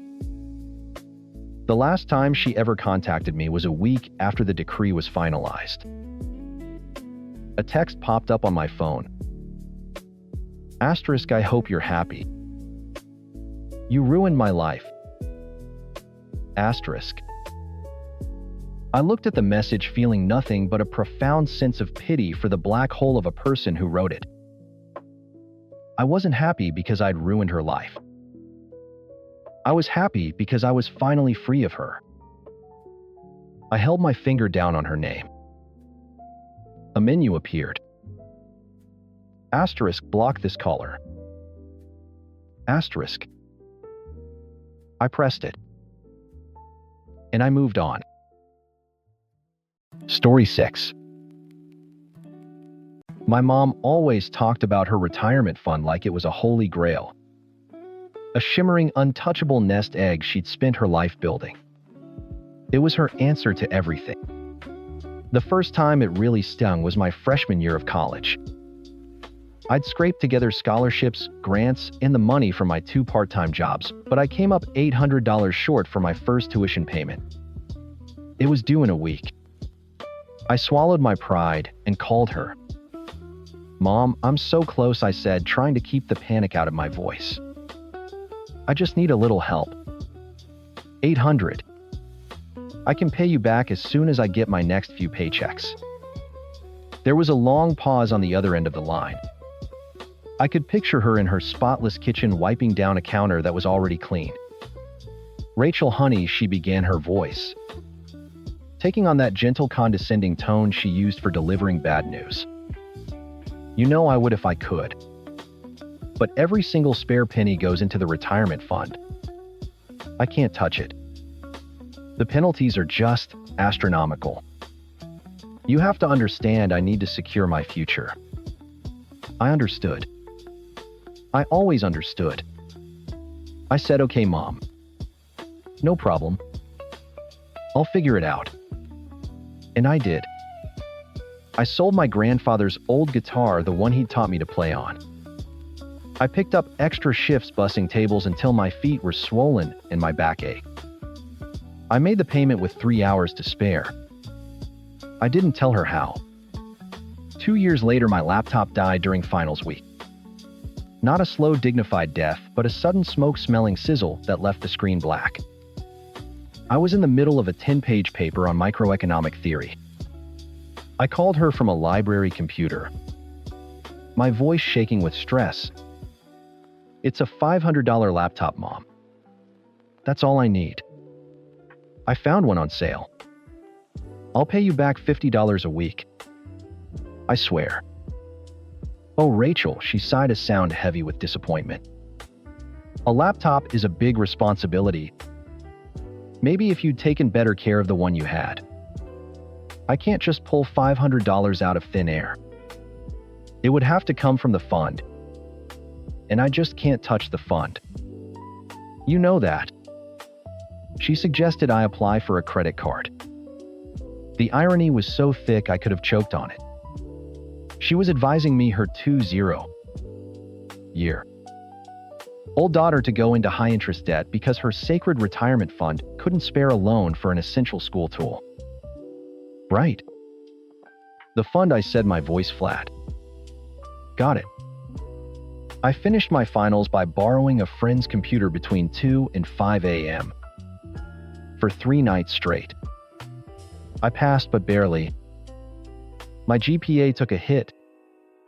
I ate ramen noodles for a month and bought a refurbished laptop myself. The final time I ever asked her for anything was the big one. I'd graduated with honors, a miracle in itself, and landed my dream job, a junior graphic designer position at a firm in Chicago. It was my ticket out, my chance to finally start my life. The only catch was I had to move in 2 weeks and needed $200 for the security deposit and first month's rent on an apartment. I had savings, but not that much and not that fast. I practiced my pitch for an hour before calling her. I wasn't a kid asking for a handout anymore. I was an adult presenting a business proposal. Mom, this is an investment in my future. I explained, calmly, laying out the salary, the benefits, the career trajectory. It's a loan. I've written up a payment plan. You'll have it all back with 5% interest in 4 months. I just need a bridge to get me there. This time her refusal felt different. It wasn't gentle. It was cold. Rachel, I'm going to say this one last time. My money is for my time's retirement. Not for your tuition. Not for your computers, and not for your apartments. I've worked for 30 years to build that security. To have a life with Mark. Mark. Her boyfriend of the last 5 years. A smooth-talking car salesman with a questionable mustache and a knack for telling stories where he was always the hero. I never liked him. He had shifty eyes. Mark and I have a plan, she continued, her voice defensive. We're being disciplined. Something you could stand to learn. You need to learn to stand on your own 2 feet. That was the line that broke something in me. I'd been on my own 2 feet since I was 17. I was holding down jobs while my friends were at parties. I was figuring out financial aid forms and tax returns by myself. All she'd ever provided was the no. You're right, Mom, I said, and the line went quiet. I do. Thank you for the lesson. I hung up before she could reply. I called my best friend sobbing, and she co-signed a small, terrible loan from a predatory lender without a second thought. I moved to Chicago. I started my job. I worked my ass off. I paid off that loan, and then I kept working. For the next 2 years, I didn't ask my mom for a thing. Our calls became shorter, more superficial. She'd talk about her garden, about the trip she and Mark were planning for when she finally retired, and about how proud she was that I was so independent. I never mentioned the guitar, the late nights in the library, or the high-interest loan that had gotten me here. What was the point? Then last Tuesday, I got a call from my Aunt Carol, my mom's sister. Her voice was a frantic whisper. Rachel, are you sitting down? Have you talked to your mother? No, not this week. Why, what's wrong? I pictured a car accident, a bad diagnosis. It's Mark, she said. And I felt my stomach clench. He was arrested, Rach. It's bad. Like national news bad. Some kind of massive fraud scheme with the dealership. They're saying he bilked investors out of millions. I sank into my office chair, stunned. Oh my God. Is Mom okay? She's a wreck, Carol said, her voice cracking. But that's not why I'm calling. Rachel, they set his bail. It was astronomical. The judge called him a flight risk. How astronomical? Aunt Carol took a shaky breath. $500,000. He needed $150,000 in cash. My blood ran cold. He's still in jail then. There's no way. No, Rachel, she cut me off. Her voice barely audible. He's out. He's at your mother's house right now. She paid it. The words didn't compute. What do you mean? She paid it. With what? The retirement fund, Carol whispered, as if the words themselves were cursed. She drained it. All of it. She took out every last penny. The phone felt slippery in my hand. $150,000. For him, the tuition, the laptop, the apartment. All the times I had begged, all the times I had scraped by, all the lectures about discipline and her sacred future. It all came crashing down in a wave of white-hot rage. She's also paying for his lawyer, my aunt added, her voice full of pity. She said, "You do whatever it takes for the people you love." I didn't say anything. I just disconnected the call. I stared at the wall of my office, the one in the city I'd moved to all by myself. For a long, silent minute, I felt nothing but a deafening roar in my ears. Then I stood up, grabbed my purse, and walked out of the office. I didn't say a word to anyone. I got in my car and started the 4-hour drive to her house. The people you love. We were about to have a talk about the people you love. The 4 hours passed in a red-tinged haze. I didn't listen to music. I didn't stop for coffee. I just drove, my knuckles white on the steering wheel. My jaw clenched so tight my teeth ached. Her words echoed in my head on a loop. Asterisk, the penalties are astronomical. I can't touch the fund. You need to stand on your own 2 feet. Asterisk. I pulled into her driveway without even slowing down, my tires crunching on the gravel. His silver convertible, the one he was always bragging about, was parked next to my mom's sensible sedan. Of course it was. The front door opened before I even reached it. My mother stood there, her face puffy and stained with tears, but her expression hardened when she saw me. "Rachel, what are you doing here? I'm a little busy right now." Behind her I saw him. Mark. Lounging on her Times couch in her Times spotless living room, a glass of amber liquid in his hand. He had the gall to give me a little nod like we were meeting at a barbecue. "I heard you were busy," I said, pushing past her into the house. The air was thick with her perfume and his cheap cologne. "I heard you made a very significant withdrawal." My mom flinched, shutting the door behind me. "Your Aunt Carol has no right?" "No right?" I spun around, my voice louder than I intended. "She has no right to tell me that my mother, the woman who wouldn't loan me $800 to stay in college, just liquidated her entire life savings for a con artist." Mark shifted on the couch. "Now listen here, Rachel. Don't you dare speak to me," I snapped, my eyes locked on him.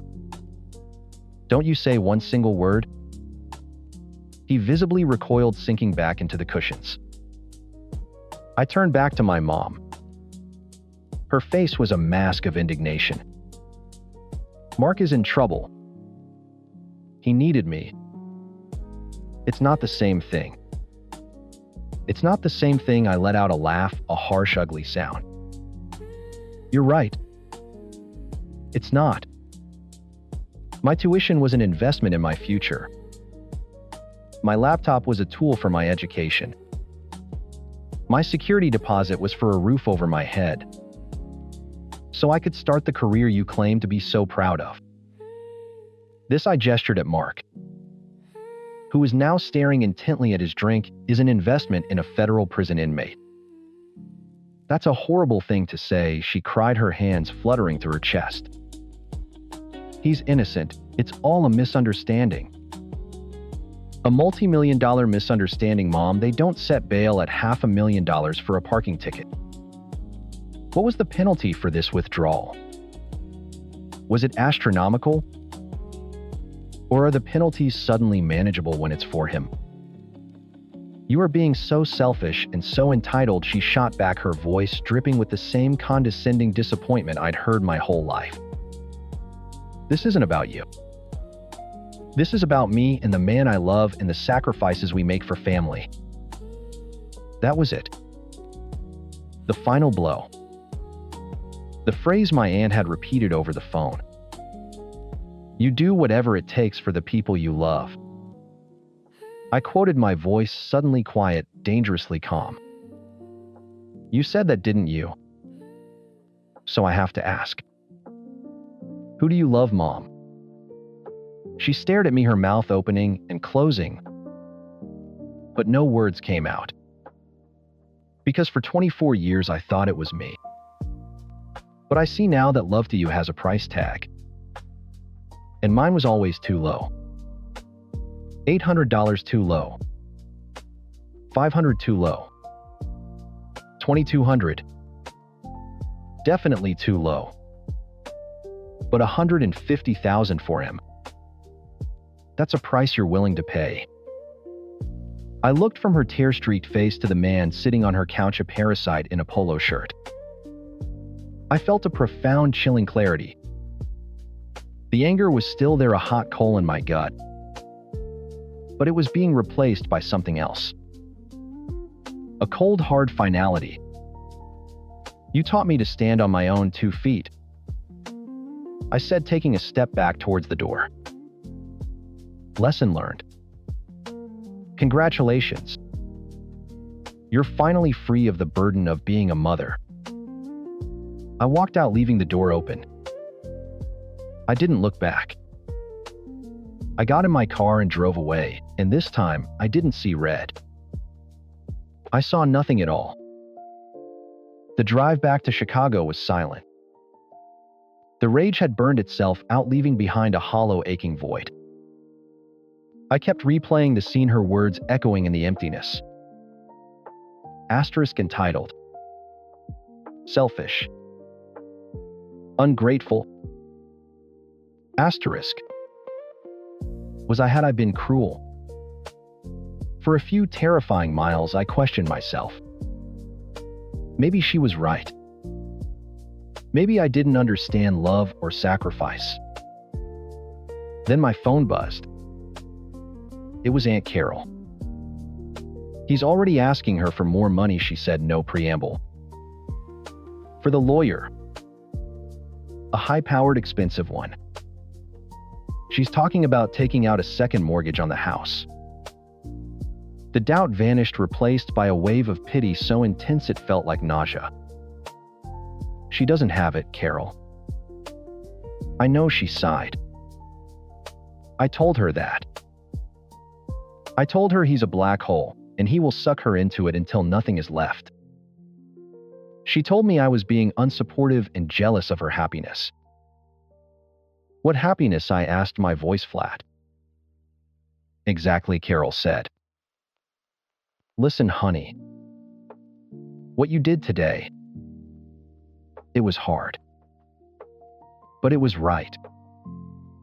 You held up a mirror, and she just refused to look in it. None of this is your fault. Her words were a balm on a raw wound. When I got off the phone, I pulled into a rest stop. I opened my contacts, found my mom's name, and I blocked her number. I blocked her on every social media platform. I severed the connection. It didn't feel good, but it felt necessary. Like setting a broken bone. Painful but required for healing. 6 months have passed. Aunt Carol keeps me updated in short, sad bursts. Mark's legal bills wiped out what was left of Mom's checking and savings. The second mortgage went through. He's promising to pay her back tenfold once he's exonerated. He never will be. The evidence against him is overwhelming. Last week, Mom had to sell her car. She's taking the bus now. I sit in my apartment, the one I paid for myself, looking out at the Chicago skyline. My career is taking off. I got a raise. I have friends. I have a life I built with my own 2 hands on a foundation of ramen noodles and sleepless nights. I'm happy. Genuinely. And I find myself thinking about the future.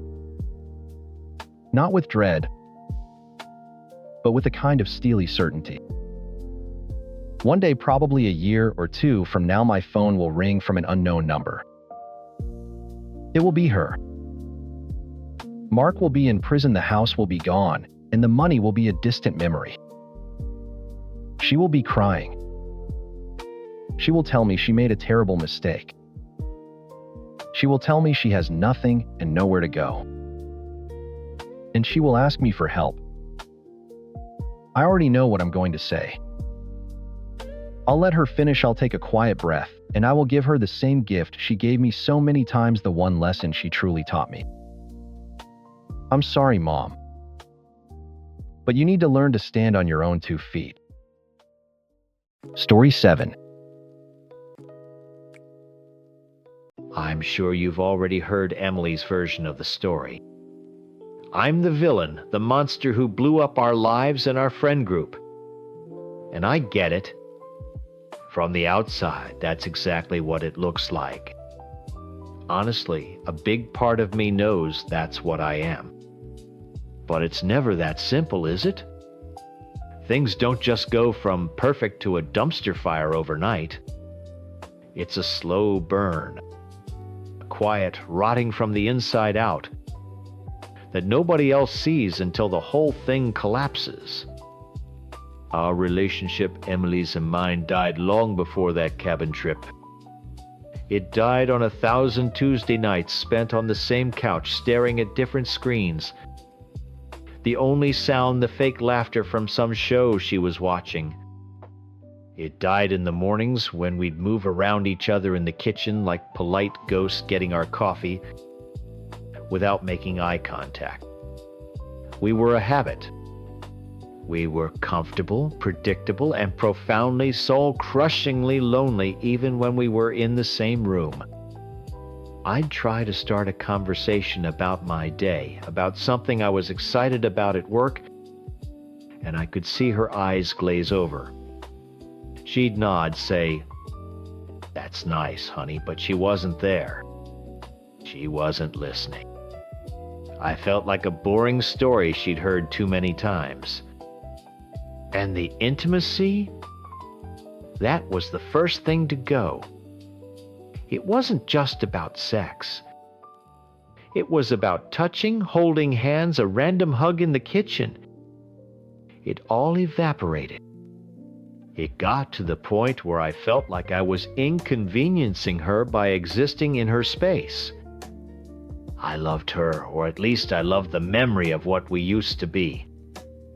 But the woman I was living with felt like a stranger, and I'm sure she felt the same way about me.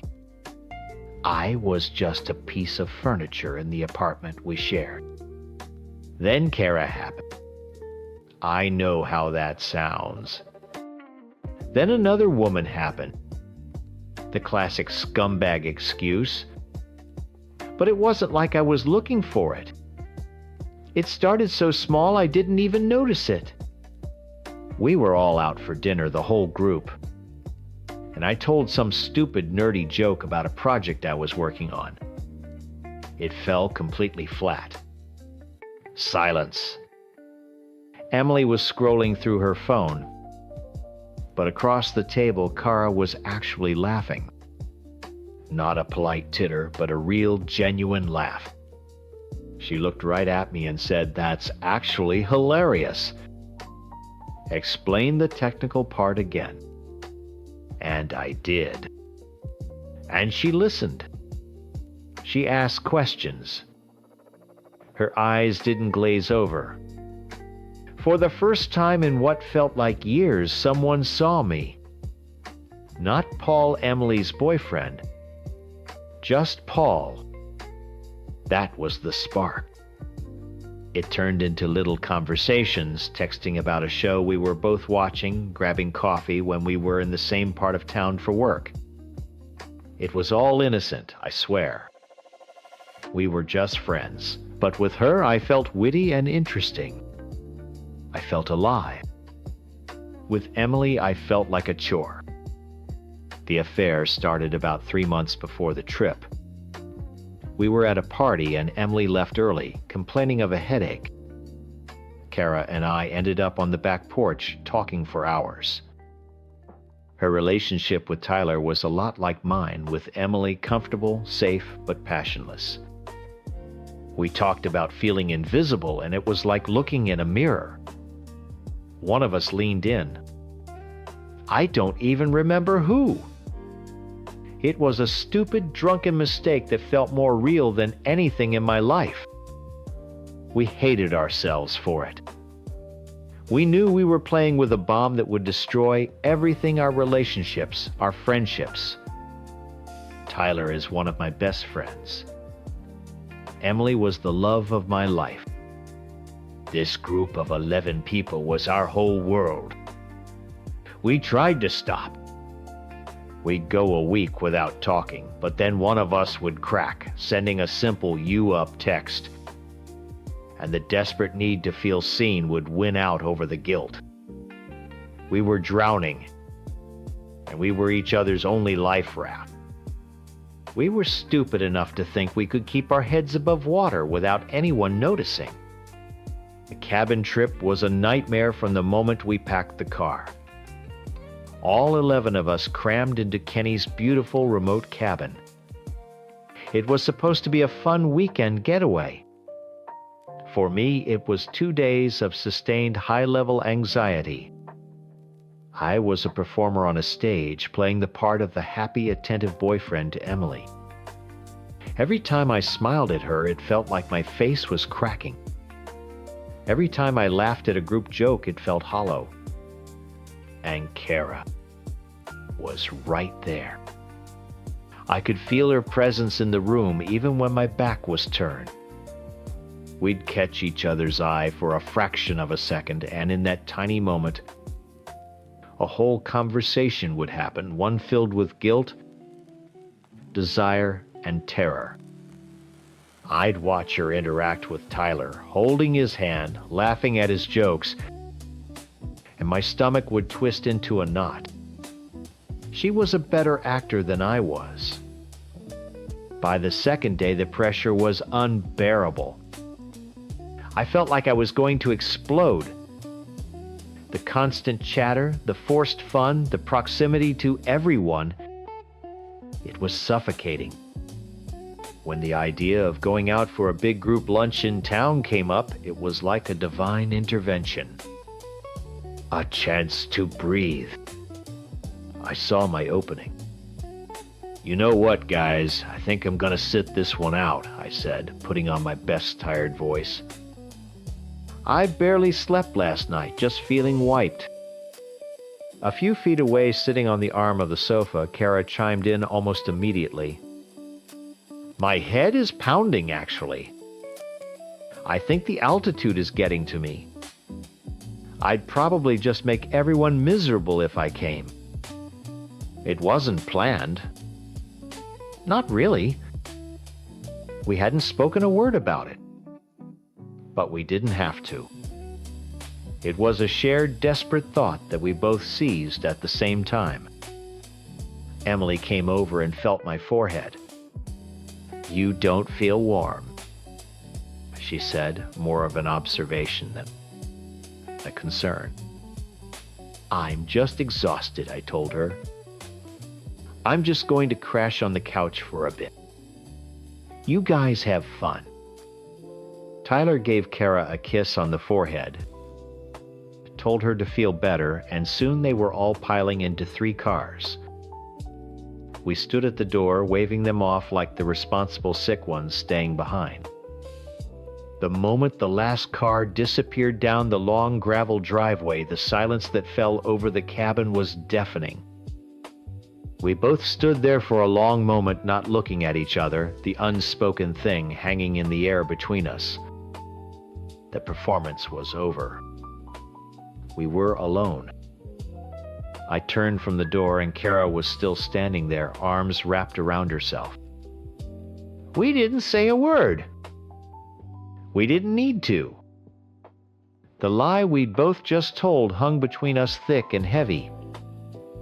All the stolen glances, the secret texts, the months of guilt and fear and desperation, it all came to a head in that silent room.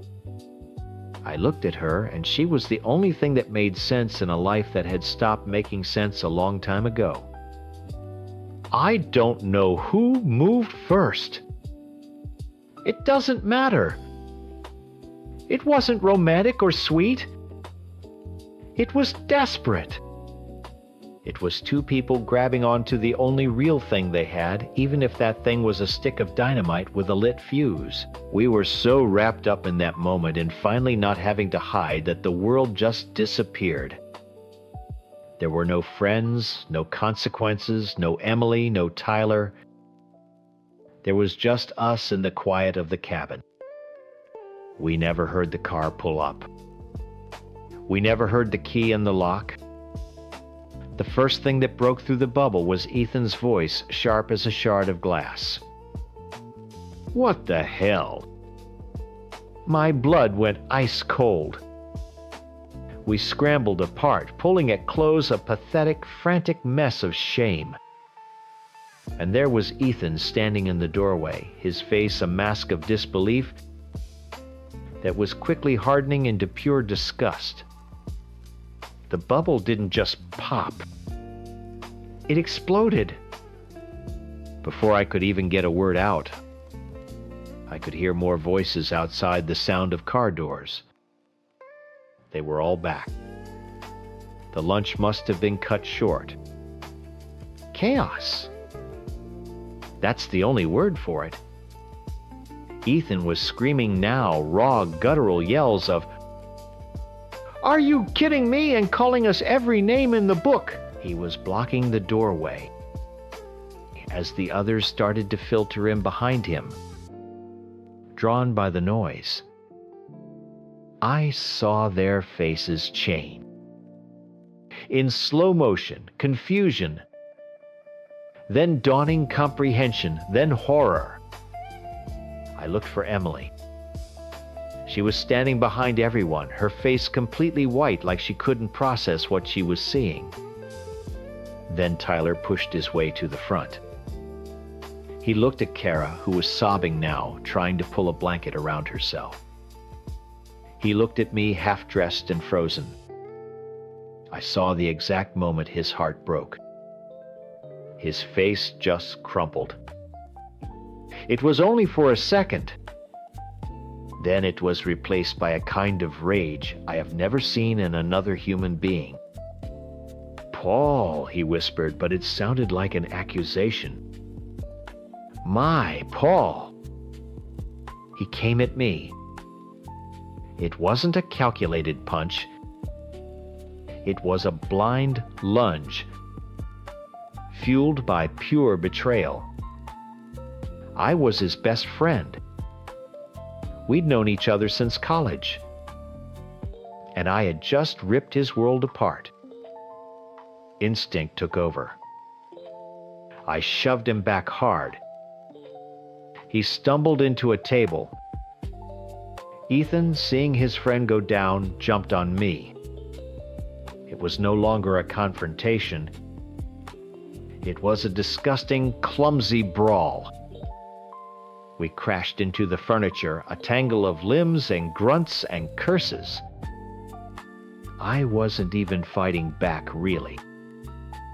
I was just trying to not get my head smashed into the floor. I could hear girls screaming, telling them to stop. Through the blur, I saw Kenny, good solid Kenny, the owner of the cabin, trying to get between us, trying to pull Ethan off me. "Guys, stop it! Just stop!" he yelled. In the mess of it all, my elbow swung back blindly and caught him square in the mouth. He staggered back, hand flying to his face. I saw the dark gash on his lip, the bright red blood welling up. My stomach bottomed out. I had just hurt the one guy who was trying to be a peacemaker. fight just died then, the energy sucked out of the room by that one moment of stupid collateral damage. We all just stood there breathing heavily in the wreckage of the living room. That's when the questions started, a firing squad of words. Tyler, his voice shaking with rage, was staring at Kara. How long? Kara was crying too hard to speak. I knew I had to say it. The lies had to end. 3 months, I said, my voice hoarse. A little over 3 months. If I had dropped a bomb in the middle of the room, the effect would have been the same. A few people gasped. I saw Emily flinch like I'd physically slapped her. 3 months! This wasn't a one-time drunken mistake at the cabin. This was a calculated long-term betrayal. It was a secret life we had been living right under their noses. The silence that followed was worse than the screaming. It was thick with judgment. I looked around the room at the people who had been my family, my friends. I saw pity, I saw anger, but mostly, I saw disgust. I finally looked at Emily. She wasn't crying. Her face was just empty. She looked straight through me as if I wasn't even there. That was so much worse than hatred. I had made myself invisible to her in a whole new way. Kenny, holding a dish towel to his bleeding lip, was the one to finally break the silence. His voice was low and steady. I think you two need to leave. Now. It wasn't a suggestion. It was a banishment. No one argued. Kara and I, without looking at each other, walked past our friends, our former friends, to the bedrooms where our bags were. The shame was a physical weight. I could feel 10 pairs of eyes on my back as I packed my things, my hands shaking so badly I could barely zip the bag. When I walked back out, Kara was already at the door with her stuff. We didn't exchange a word. What was there to say? We weren't a team escaping to start a new life. We were two separate criminals being exiled from the only home we'd ever known. I walked out the door and didn't look back. The drive home was 4 hours of absolute hell. My phone was blowing up, but I didn't look at it. I knew what the messages would say. I drove in total silence, replaying the scene over and over in my head. The look on Tyler's face. The blood on Kenny's lip. The complete, utter emptiness in Emily's eyes. I got back to the apartment we shared. It was quiet and dark. Her car wasn't there. I walked through the rooms that held 5 years of our life together. Photos of us on the fridge, her favorite blanket on the couch, the stupid mug I bought her that she used every morning. Every object was a monument to my failure. I knew I couldn't be there when she got back. I couldn't make her face me again. So I packed another bag, a bigger one this time with everything I could fit. I wrote her a note, but I threw it away. The words were useless. Nothing I could write would ever be enough. Before I walked out of that apartment for the last time, I sent her a text. I'm so sorry, Em. I'll be gone when you get home. All the stuff is yours. I turned off my phone and left. I didn't do it to hurt her. I did it because I was a coward who was desperate to feel alive. And in the process, I had destroyed the lives of everyone I cared about, including my own. I got my spark, and it burned everything to the ground. Now I'm just sitting in the ashes alone. Story 8. I know how my husband tells this story. I'm the villain. The cheating wife who threw away a perfectly good marriage for a fling with an old high school boyfriend. He's the victim, the good guy who was betrayed in his own home. And in a way, he's not wrong. I did a terrible thing. But his story starts at the end. Mine starts with the silence. My husband, Mark, is a good man. I want to be clear about that. He pays the bills. He fixes things when they break. He never forgot my birthday. On paper, he was a perfect husband. But a marriage doesn't live on paper. It lives in the small spaces in between the big things. The look across a room, the hand on your back. When you're telling a stupid story, the way you talk about your day and know someone is actually listening. Those spaces in our marriage have been empty for years. Our life was a timetable. He'd get home from work, I'd have dinner ready. We'd eat while watching the news. He'd ask, "How was your day?" and be scrolling through his phone before I could finish my first sentence. Then we'd move to the couch. He'd put on a basketball game or some action movie he'd seen a dozen times, and I'd sit beside him, a ghost on our own sofa. I felt less like a wife and more like a roommate he happened to be sleeping with. A very efficient household manager.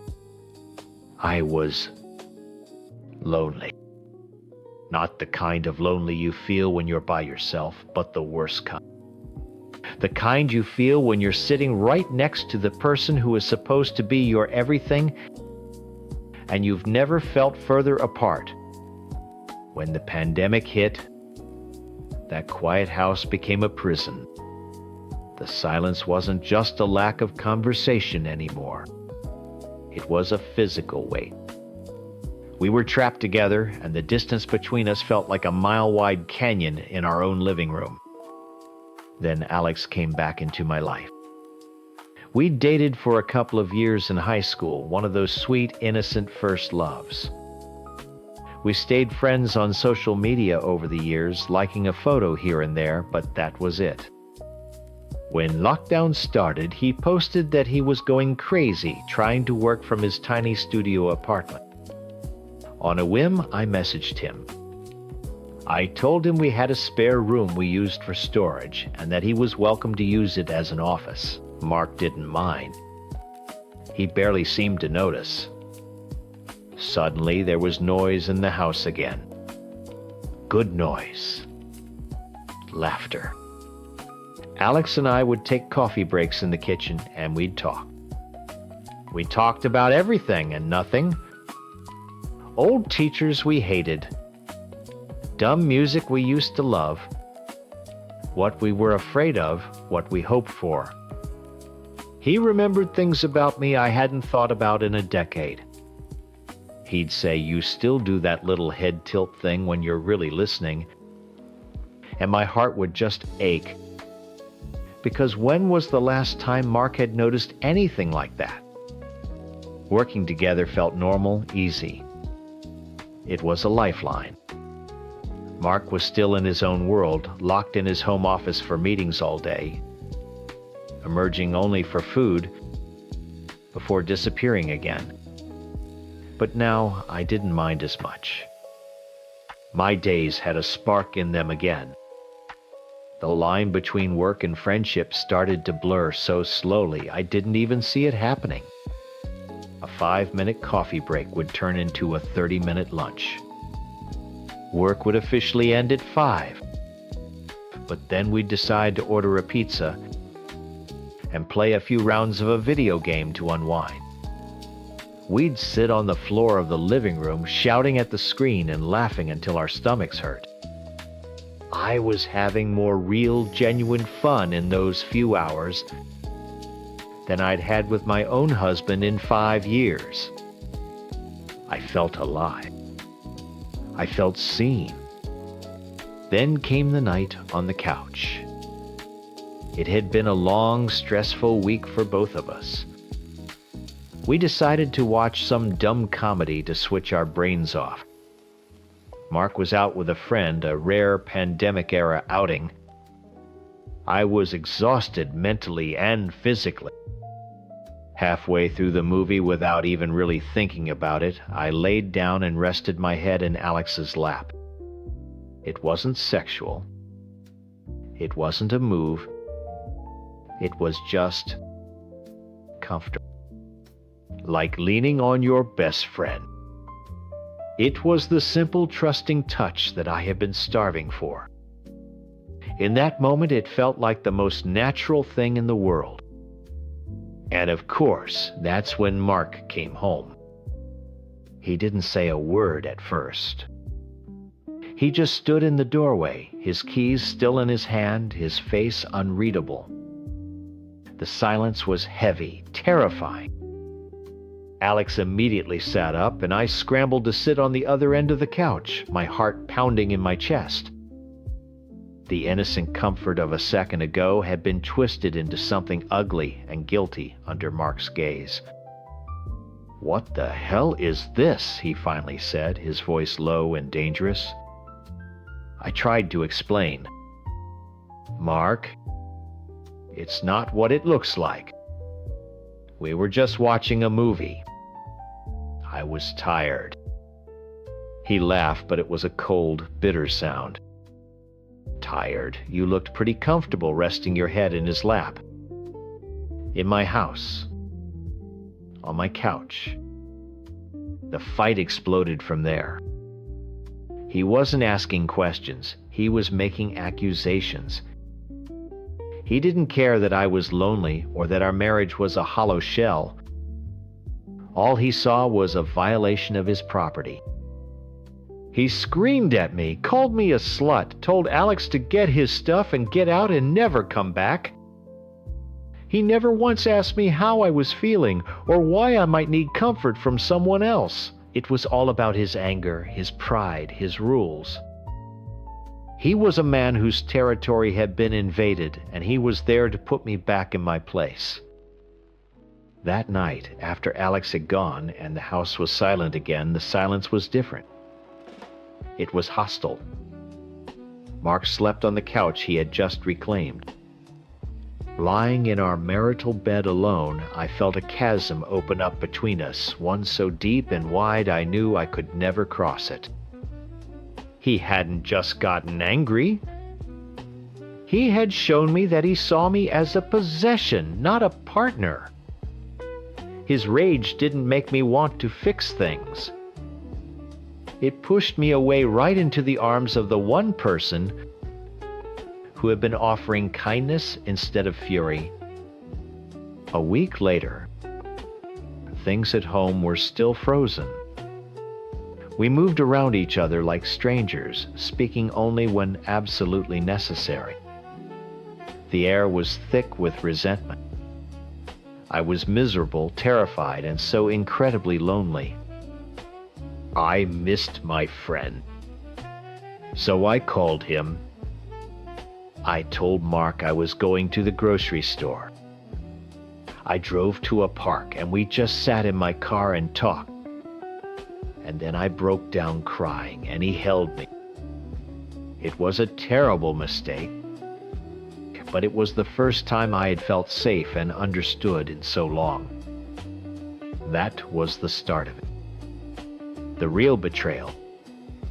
The lies got easier after that. I'd meet Alex for lunch, for a walk, anything to escape the morgue. My home had become. Mark became even more distant, but in a strange new way.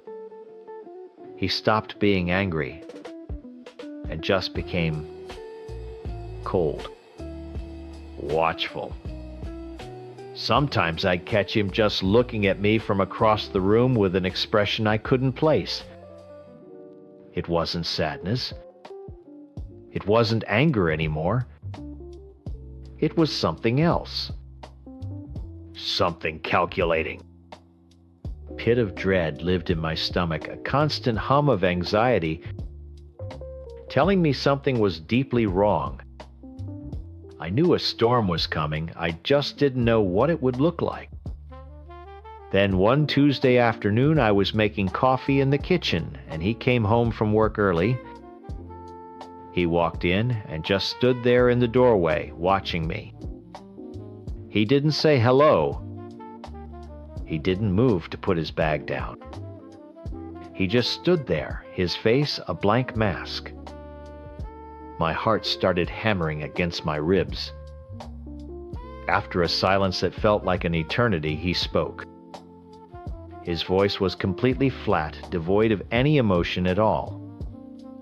"We need to talk," he said. "In the bedroom. Now." I followed him, my feet feeling like they were sinking into the floor with every step. The pit of dread in my stomach had hardened into a block of ice. I knew this was it. This was the storm. I walked into our bedroom, the room where I had cried myself to sleep so many nights, and watched as he sat on the edge of the bed. Our bed. He didn't turn on the main light, just the small lamp on his nightstand, casting long, dark shadows across the room. He looked at me, and his eyes were the eyes of a stranger. "I know you've been seeing him," he said.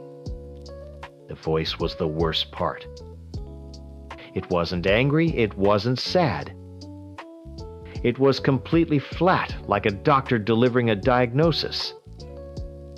My body went into autopilot, the instinct to lie and protect myself kicking in. "Mark, I don't know what you're talking about. I told you after that night." He let out a short, sharp laugh that had no humor in it. It was a terrible sound. "Don't," he said, cutting me off. "Just for once, don't lie to me. I know you've been lying. I know about the park. I know about the lunches. I know about him coming here to this house while I'm at work." The air left my lungs. My mind was racing, trying to figure it out. Had someone seen us? Did he check my phone?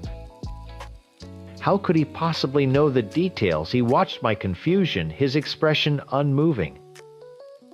And then he delivered the final blow, the two words that would tear down what little was left of our life together. "I have cameras." The floor fell out from under me. For a second, I couldn't process it. Cameras. It sounded like something from a movie. It couldn't be real. "What?" I whispered. "In the living room," he said, his voice as calm and steady as a surgeon's. He gestured vaguely to the ceiling corner of our bedroom. "And in here." I looked where he pointed at the innocent white corner of the room, and I felt sick. A wave of shame so intense it was like a physical fire washed over me, burning my face, my neck, my entire body. He had seen. He had seen everything. But as the shame swirled, something else, something cold and horrifying, started to bubble up underneath it. He never intended to trust me again. After that first fight on the couch, he never planned to talk it out or try to understand. He had made his decision. He judged me, found me guilty, and immediately started gathering evidence for my execution. He didn't want a partner to work things out with. He wanted a suspect to catch. He had treated our home like an interrogation room, and our life together like a crime he needed to solve. I saw it all, he continued, his voice finally starting to crack with a cold, contained rage. I watched you bring him into our house. I watched you bring him into our bed. Asterisk. My Times bed. I couldn't speak.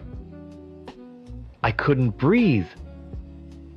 What could I possibly say? He had a recording of my greatest shame. He had watched me betray him not in a moment of anger, but with cold, hard, undeniable video proof. He had set a trap, and I had been too lost and too stupid to see it. I just walked right in. My betrayal was born from years of loneliness and a moment of selfish weakness. It was a messy, emotional, human mistake. His betrayal felt so much worse. It was methodical. It was calculated. It was a complete violation of the trust and privacy that a marriage is supposed to be built on. He didn't want a resolution. He wanted to win. And he had. So what now? I finally managed to ask. My voice barely a whisper. The room felt like a tomb. Now it's over, he said, standing up. I've already spoken to a lawyer. You'll be hearing from them. It was then, in that moment of absolute ruin, with everything broken around me, that I said the one thing that still felt true. Let's go to counseling. He looked at me as if I'd just suggested we fly to the moon. Are you serious? You have got to be kidding me. After what you did, there's nothing to counsel. Yes, there is. The words tore out of me, fueled by hot, shameful tears that were finally streaming down my face. I want you to see it, Mark. I want you to see the whole picture. I want a professional to sit in a room with us while I explain how for years I felt like a ghost in my own marriage. How I would try to talk to you and you'd just stare at your phone. How our life became a schedule of chores and silence. I am not saying what I did was right. It was horrible. And it was wrong. And I will be ashamed of it for the rest of my life. But it didn't just happen out of nowhere. It happened because I was withering on the vine. You can't leave a marriage to die of neglect and then act shocked when someone else finally notices. He just stood there, shaking his head slowly. The anger was gone, replaced by a kind of weary disgust. He wasn't listening. He didn't see me, the lonely wife crying in the wreckage of her life. He only saw the grainy figure on his secret video footage. He had his evidence. The case was closed. He turned and walked out of the bedroom without another word. He didn't slam the door. He just left, leaving me alone in the room that he had turned into a viewing theater for my failure. I know I'm the villain in his story. I get it. I broke our vows in the most fundamental way. I can't undo that, and I can't erase the pain I caused.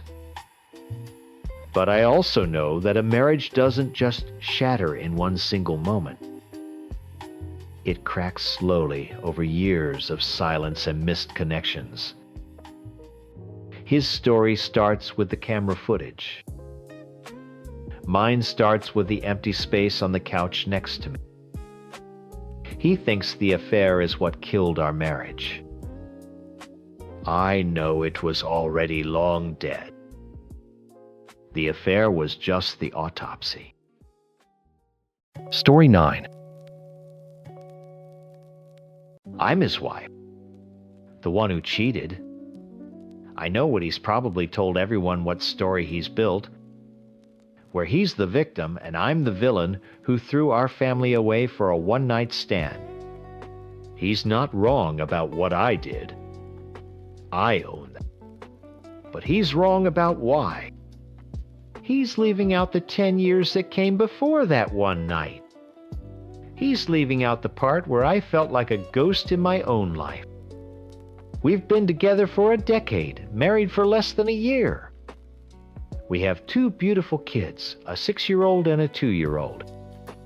From the outside, we look like we have it all.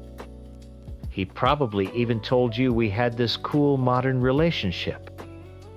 An open one. That was his word for it. It sounds so progressive, so trusting. It was a lie. Our relationship was open, but only in one direction. It was open as long as he was holding the door. The threesomes were always his idea, his fantasy.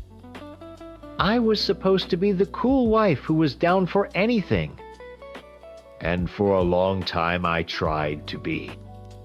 I really did. It felt exciting at first. But after a while I realized it wasn't about me or my pleasure. It was about him watching. I was a performer in his private show. Then came the next rule. I was allowed to be with other men, but only if he was there. Watching, participating, directing. It wasn't my freedom. It was his kink. He got to have the thrill of sharing his wife without any of the risk. I was still his.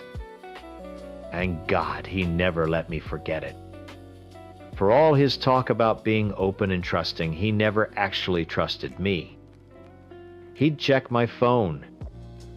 He didn't even hide it all the time. He'd just pick it up when I was in the shower and scroll through my messages. We fought about it constantly.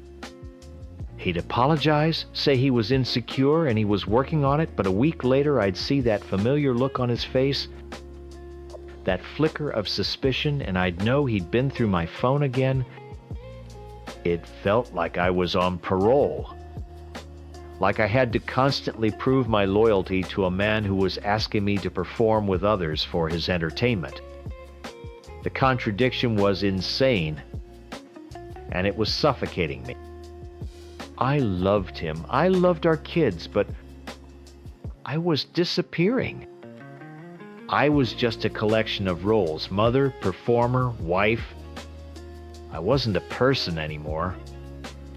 A few months ago, I planned a trip to go back to my hometown for a weekend.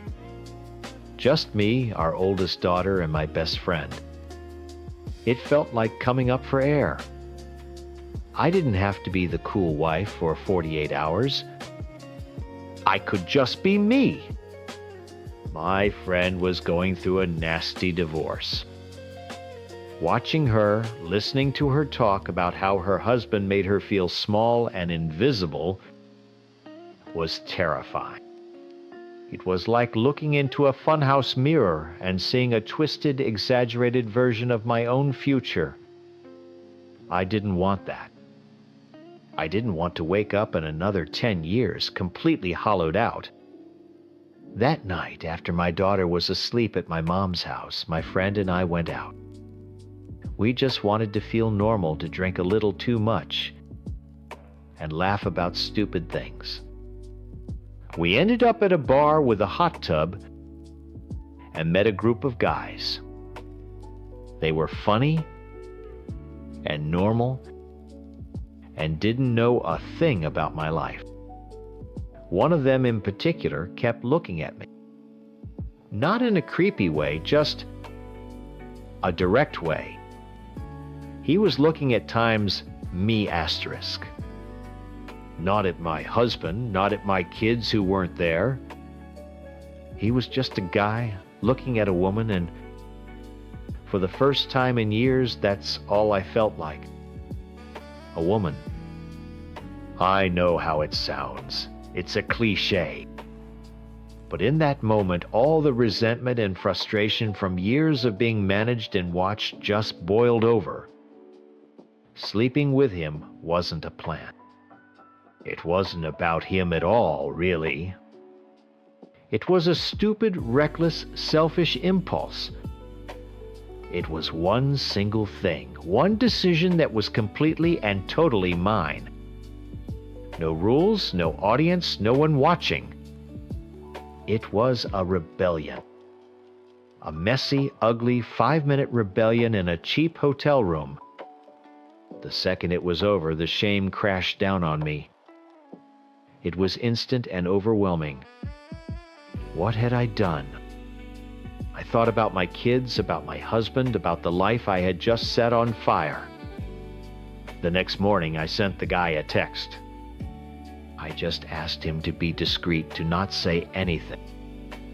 It wasn't because I wanted to see him again. God, no.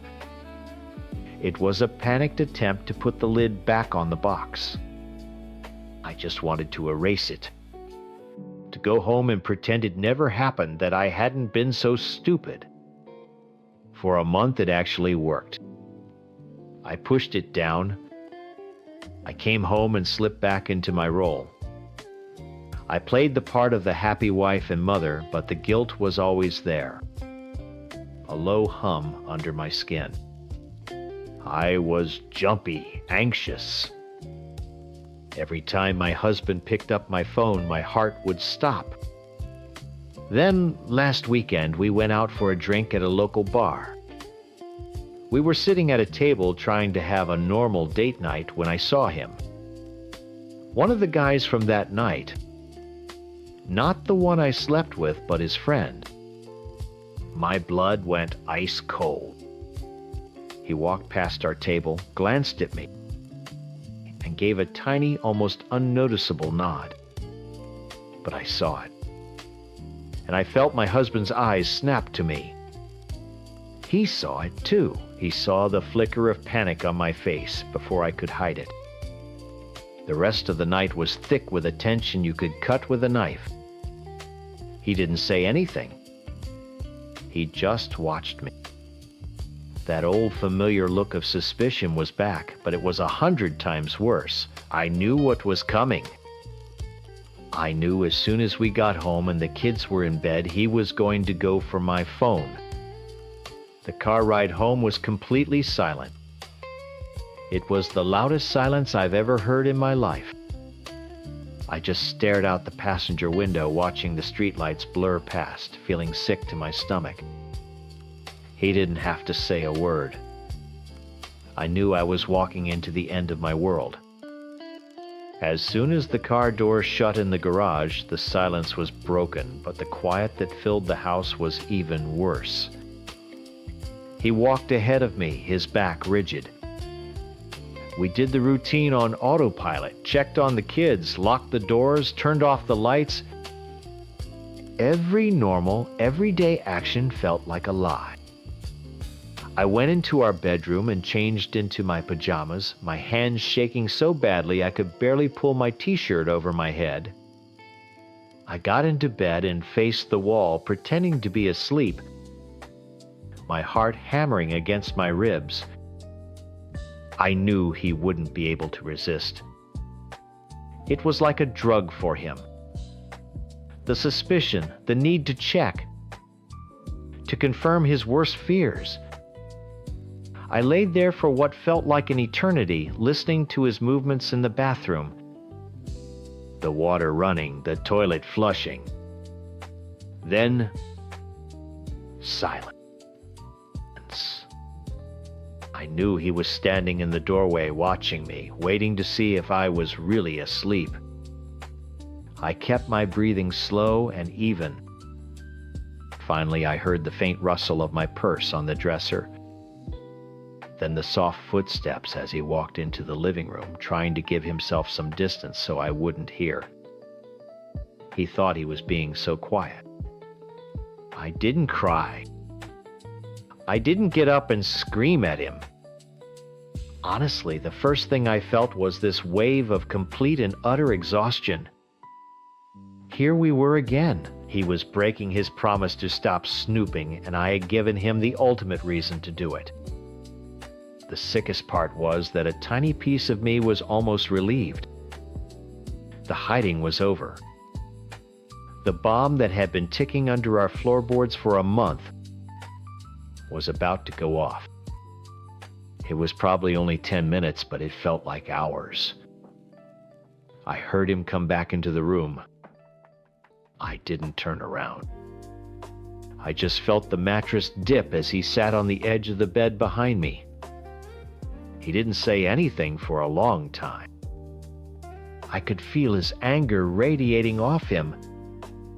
It was cold, not hot. "Who is he?" he finally whispered. His voice was raw, broken.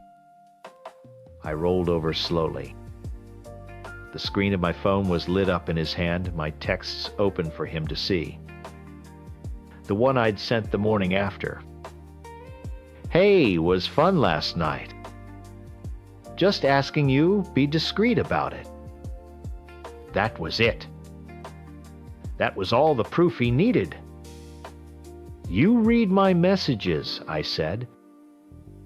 It wasn't an accusation. It was just a flat statement. A fact. "Of course I read your messages," he hissed, his voice trembling with rage. "You think I wouldn't?" After that, look at the bar. Who the hell is he, and why is he telling you it'll be our little secret? And that was it. The dam broke. I told him everything. I started with the trip and ended with the text message. I didn't leave anything out. When I was done, I tried to tell him why. I tried to explain the 10 years of feeling like a prop in his fantasies. The constant paranoia. The way his openness was just another form of control. He just stared at me, his face pale. He wasn't hearing any of it. All he could see was the betrayal. A performance he finally choked out. "You think our life has been a performance? I gave you everything. We have kids, a house. I thought you were happy. I let you. I trusted you." The word trusted hung in the air between us, so completely dishonest, it almost made me laugh. "You trusted me. You've been going through my phone for years." Trust was never on the table. You wanted control. And for one night, I just wanted to feel like I wasn't being controlled. It was the wrong thing to say. I knew it as soon as the words left my mouth. His face hardened. "So you fucked some random guy. For freedom." He spat the word out like it was poison. The fight lasted for hours. We screamed, we cried. He punched a hole in the bedroom door. I just sat on the bed and took it. By the time the sun started to creep through the blinds, we were both empty. He slept on the couch. The next few weeks were a special kind of hell. We lived like roommates who hated each other, communicating only through text messages about the kids. The air in our house was so thick with unspoken anger and hurt, I felt like I couldn't breathe. I was just waiting for him to tell me to pack my bags and leave. I destroyed our family. I deserved it. Then one evening, about 2 weeks later, he came home from work and told me to sit down. My stomach dropped. This was it. He looked tired, defeated. "I've been thinking," he said, not looking at me. About everything. About the kids. He took a deep breath. I've decided I want to stay. I want to try and fix this.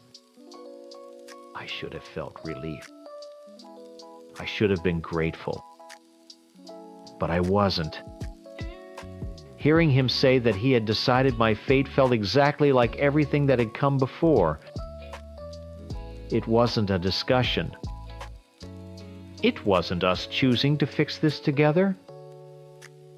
It was him, the king, granting me a pardon. It wasn't forgiveness. It was a life sentence. Okay, I said, my voice barely a whisper. But things have to change, he continued, and now he looked right at me, his eyes cold. There are going to be new rules. You have to earn my trust back. It's going to take a long, long time. If you want this to work, you will do whatever it takes. And there it was. The trust he never really gave me in the first place was now something I had to work for, maybe for the rest of my life. He would have unlimited access to my phone, my emails, my location. I couldn't go out with my friends without him knowing every detail. The invisible cage I'd been living in for years was gone, replaced by a real one with steel bars. I had no right to complain anymore. I had given up that right. So that's where we are now. We're working on it. He tells people we're trying to save our marriage, but it doesn't feel like we're building anything. It feels like I'm serving a sentence. I shattered our life. I know I did. I own every piece of that. But I did it because I was suffocating. I lit a match to get some air and I burned the whole house down. Now I'm trapped in the wreckage with the man who built it. And he's telling me I'm lucky he's willing to stay. Maybe I am. Or maybe I just traded one kind of prison for another. Story Teen. I know what everyone thinks of me. I'm the monster in my ex-husband's story. The cheating wife who couldn't keep it together for one deployment while he was off being a hero. I get it. On paper, it looks exactly like that. But you've only heard his side. You've only heard the story of a good soldier and his terrible wife. You haven't heard what it feels like to be a ghost in your own life. For 6 years, my entire world was him. I wasn't just a person. I was his wife. That was my job, my identity, my everything. My favorite word was we. Asterisk, we. Times are going to the movies. Asterisk. We times are saving for a house. Asterisk. We times want 2 kids, a boy and a girl. My whole future was a picture with him in the center of it. I had built my life on the foundation of him, and I thought it was solid as rock. Then the deployment orders came down. For him, it was a date on a calendar, a duty he had to perform. For me, it was a death sentence. Not his death necessarily, but ours. The death of us. The future we had planned was suddenly a fantasy that could be wiped out by a single bullet or a roadside bomb 1,000 miles away. The panic was instant and suffocating. I begged him. I really truly begged him. Don't go, I'd say, tears streaming down my face. There has to be another way. Tell them you can't. Tell them something. Choose times us, asterisk. He would just look at me with this patient, tired expression, like I was a child throwing a tantrum. He heard the words, but he didn't hear the terror behind them. To him, it was just a wife being clingy. He couldn't see that I was watching my entire world get loaded onto a C-130. He'd say things like, "It's only a year," or "We'll be fine." He didn't get it. The Army had already won. He had chosen them over me a long time ago. This was just the final proof. His solution was for me to move back to my hometown and live with an old friend. He sold it as a smart financial plan. We'd save money. I'd be around people I knew. To me, it felt like being put into storage. He was packing me up, putting me in a box, and shipping me off until he was ready to come back and play house again. I was supposed to just sit there patiently waiting for him to decide our life could start again. The day he left, he kissed me goodbye and saw a wife crying because she'd miss her husband. He didn't see what I really was, a woman so terrified of being a widow that she was already living like one. I was saying goodbye to a ghost? The first few months were a blur of empty time. The house I shared with my friend was quiet. My days were pointless. I'd wake up, go to my waitressing job, come home and stare at the ceiling. The loneliness wasn't just a feeling. It was a physical weight pressing down on my chest. Our phone calls were a joke. They were these hollow rituals where he would talk about sand and patrols and guys in his unit, a world I couldn't picture or understand. And I would talk about what? My boring shift at the restaurant? The weather? We were living on different planets. I was in a holding pattern my entire existence, depending on a staticky phone line and the hope that he'd come back in one piece. That's when an old friend from high school, Mark, came back into my life. He'd just moved back to town and got a job as a cook at the same restaurant. It wasn't a plan. I wasn't looking for anything. It was just a relief. He was there, in person, solid. He'd sit with me after our shifts and just let me talk. He saw times me asterisk. Not the soldier's wife. Not the brave little woman holding down the fort. He saw a scared, lonely person who was falling apart. He listened when I talked about my fears, about how I felt like I was waiting for a knock on the door that would end my life. He didn't tell me to be strong. He just nodded and said, "That sounds awful." It started like that. Just talking. It was an emotional life raft in an ocean of silence. Then talking turned into late-night dinners after work. Then dinners turned into him walking me home. One night I was crying again after a particularly bad call with my husband. And he just held me. For the first time in months, I felt safe. I felt real. The affair wasn't a spark. It was a slow burn born out of desperation. Being with Mark was like breathing fresh air after being trapped in a suffocating room. It was wrong. I knew it was wrong, but it was the only thing that made me feel alive. We started talking about a future. Not a real planned-out future, but a fantasy. We'd whisper about getting a small apartment together, maybe even having a baby. It sounds crazy and cruel, I know. But it wasn't about replacing my husband. It was about trying to build something, anything that was tangible. something that couldn't be taken away by a war I had no control over. I was trying to build a new house on any piece of solid ground I could find because I was absolutely convinced the one I had was about to be turned to dust. I let myself believe in it.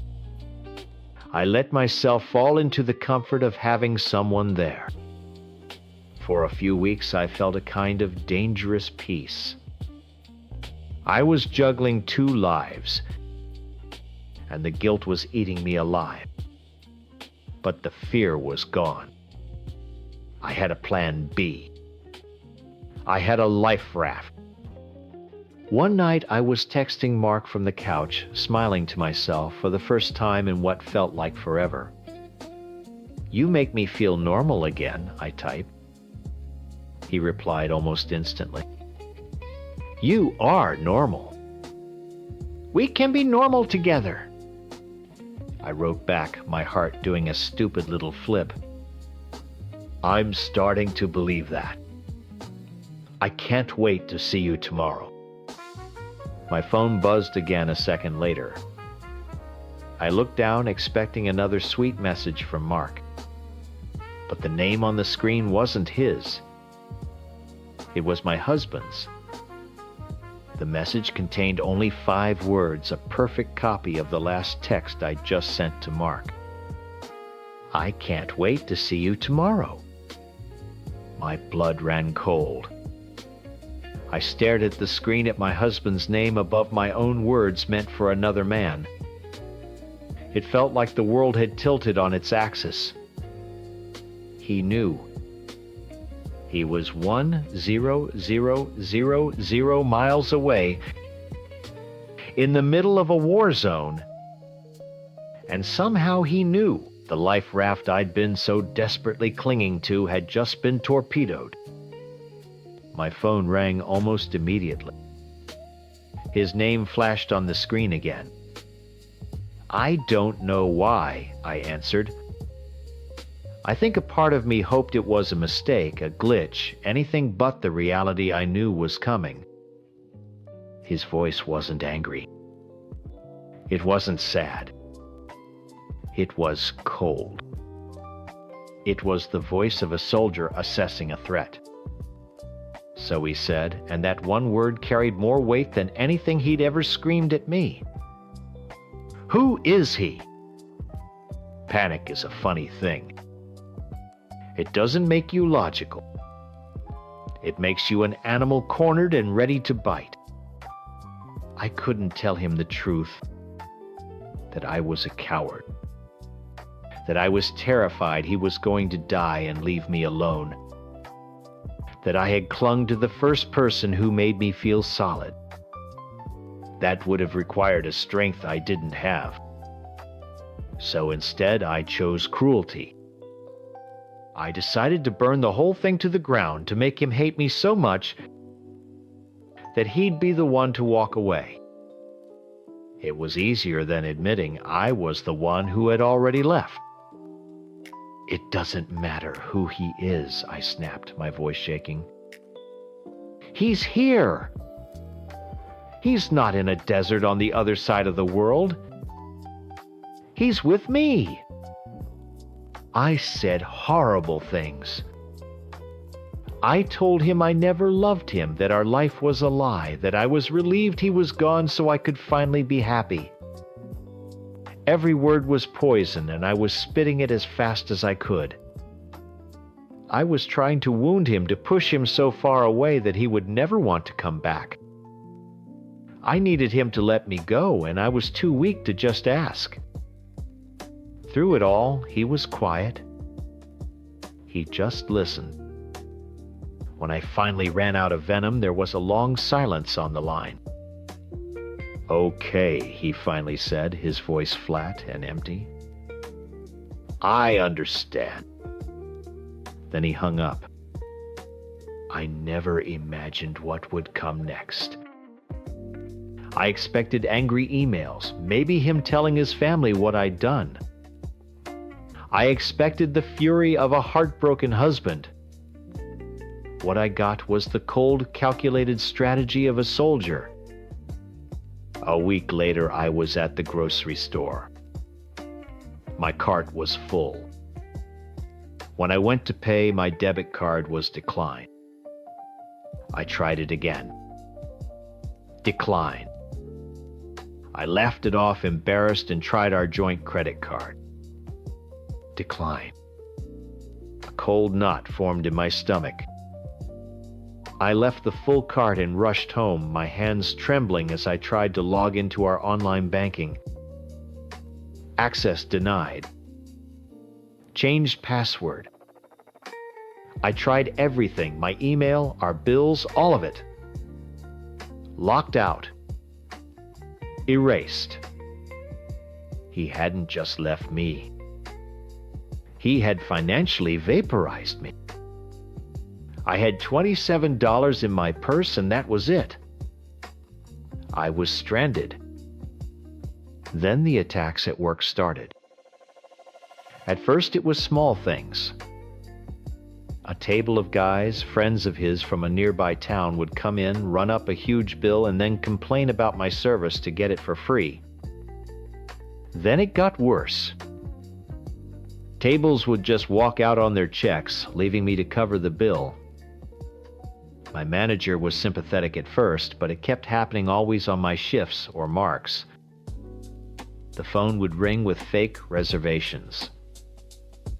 People would call and complain about food they never ordered. It was a campaign.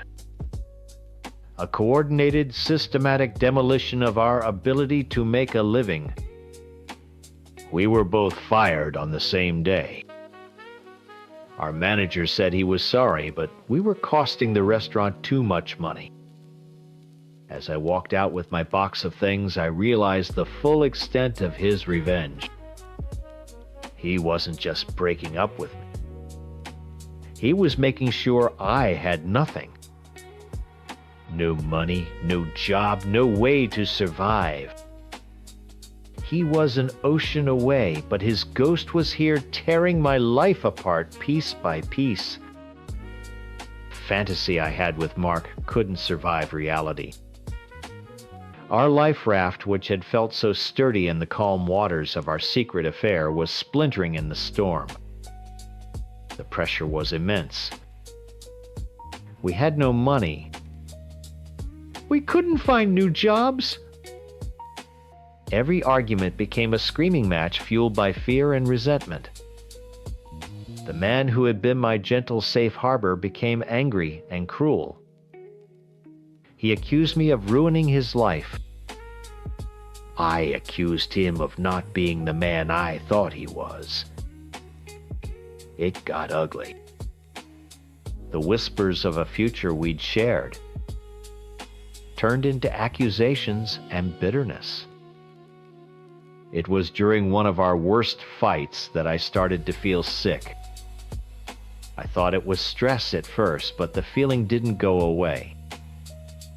A week later, a cheap test from the dollar store confirmed my deepest fear.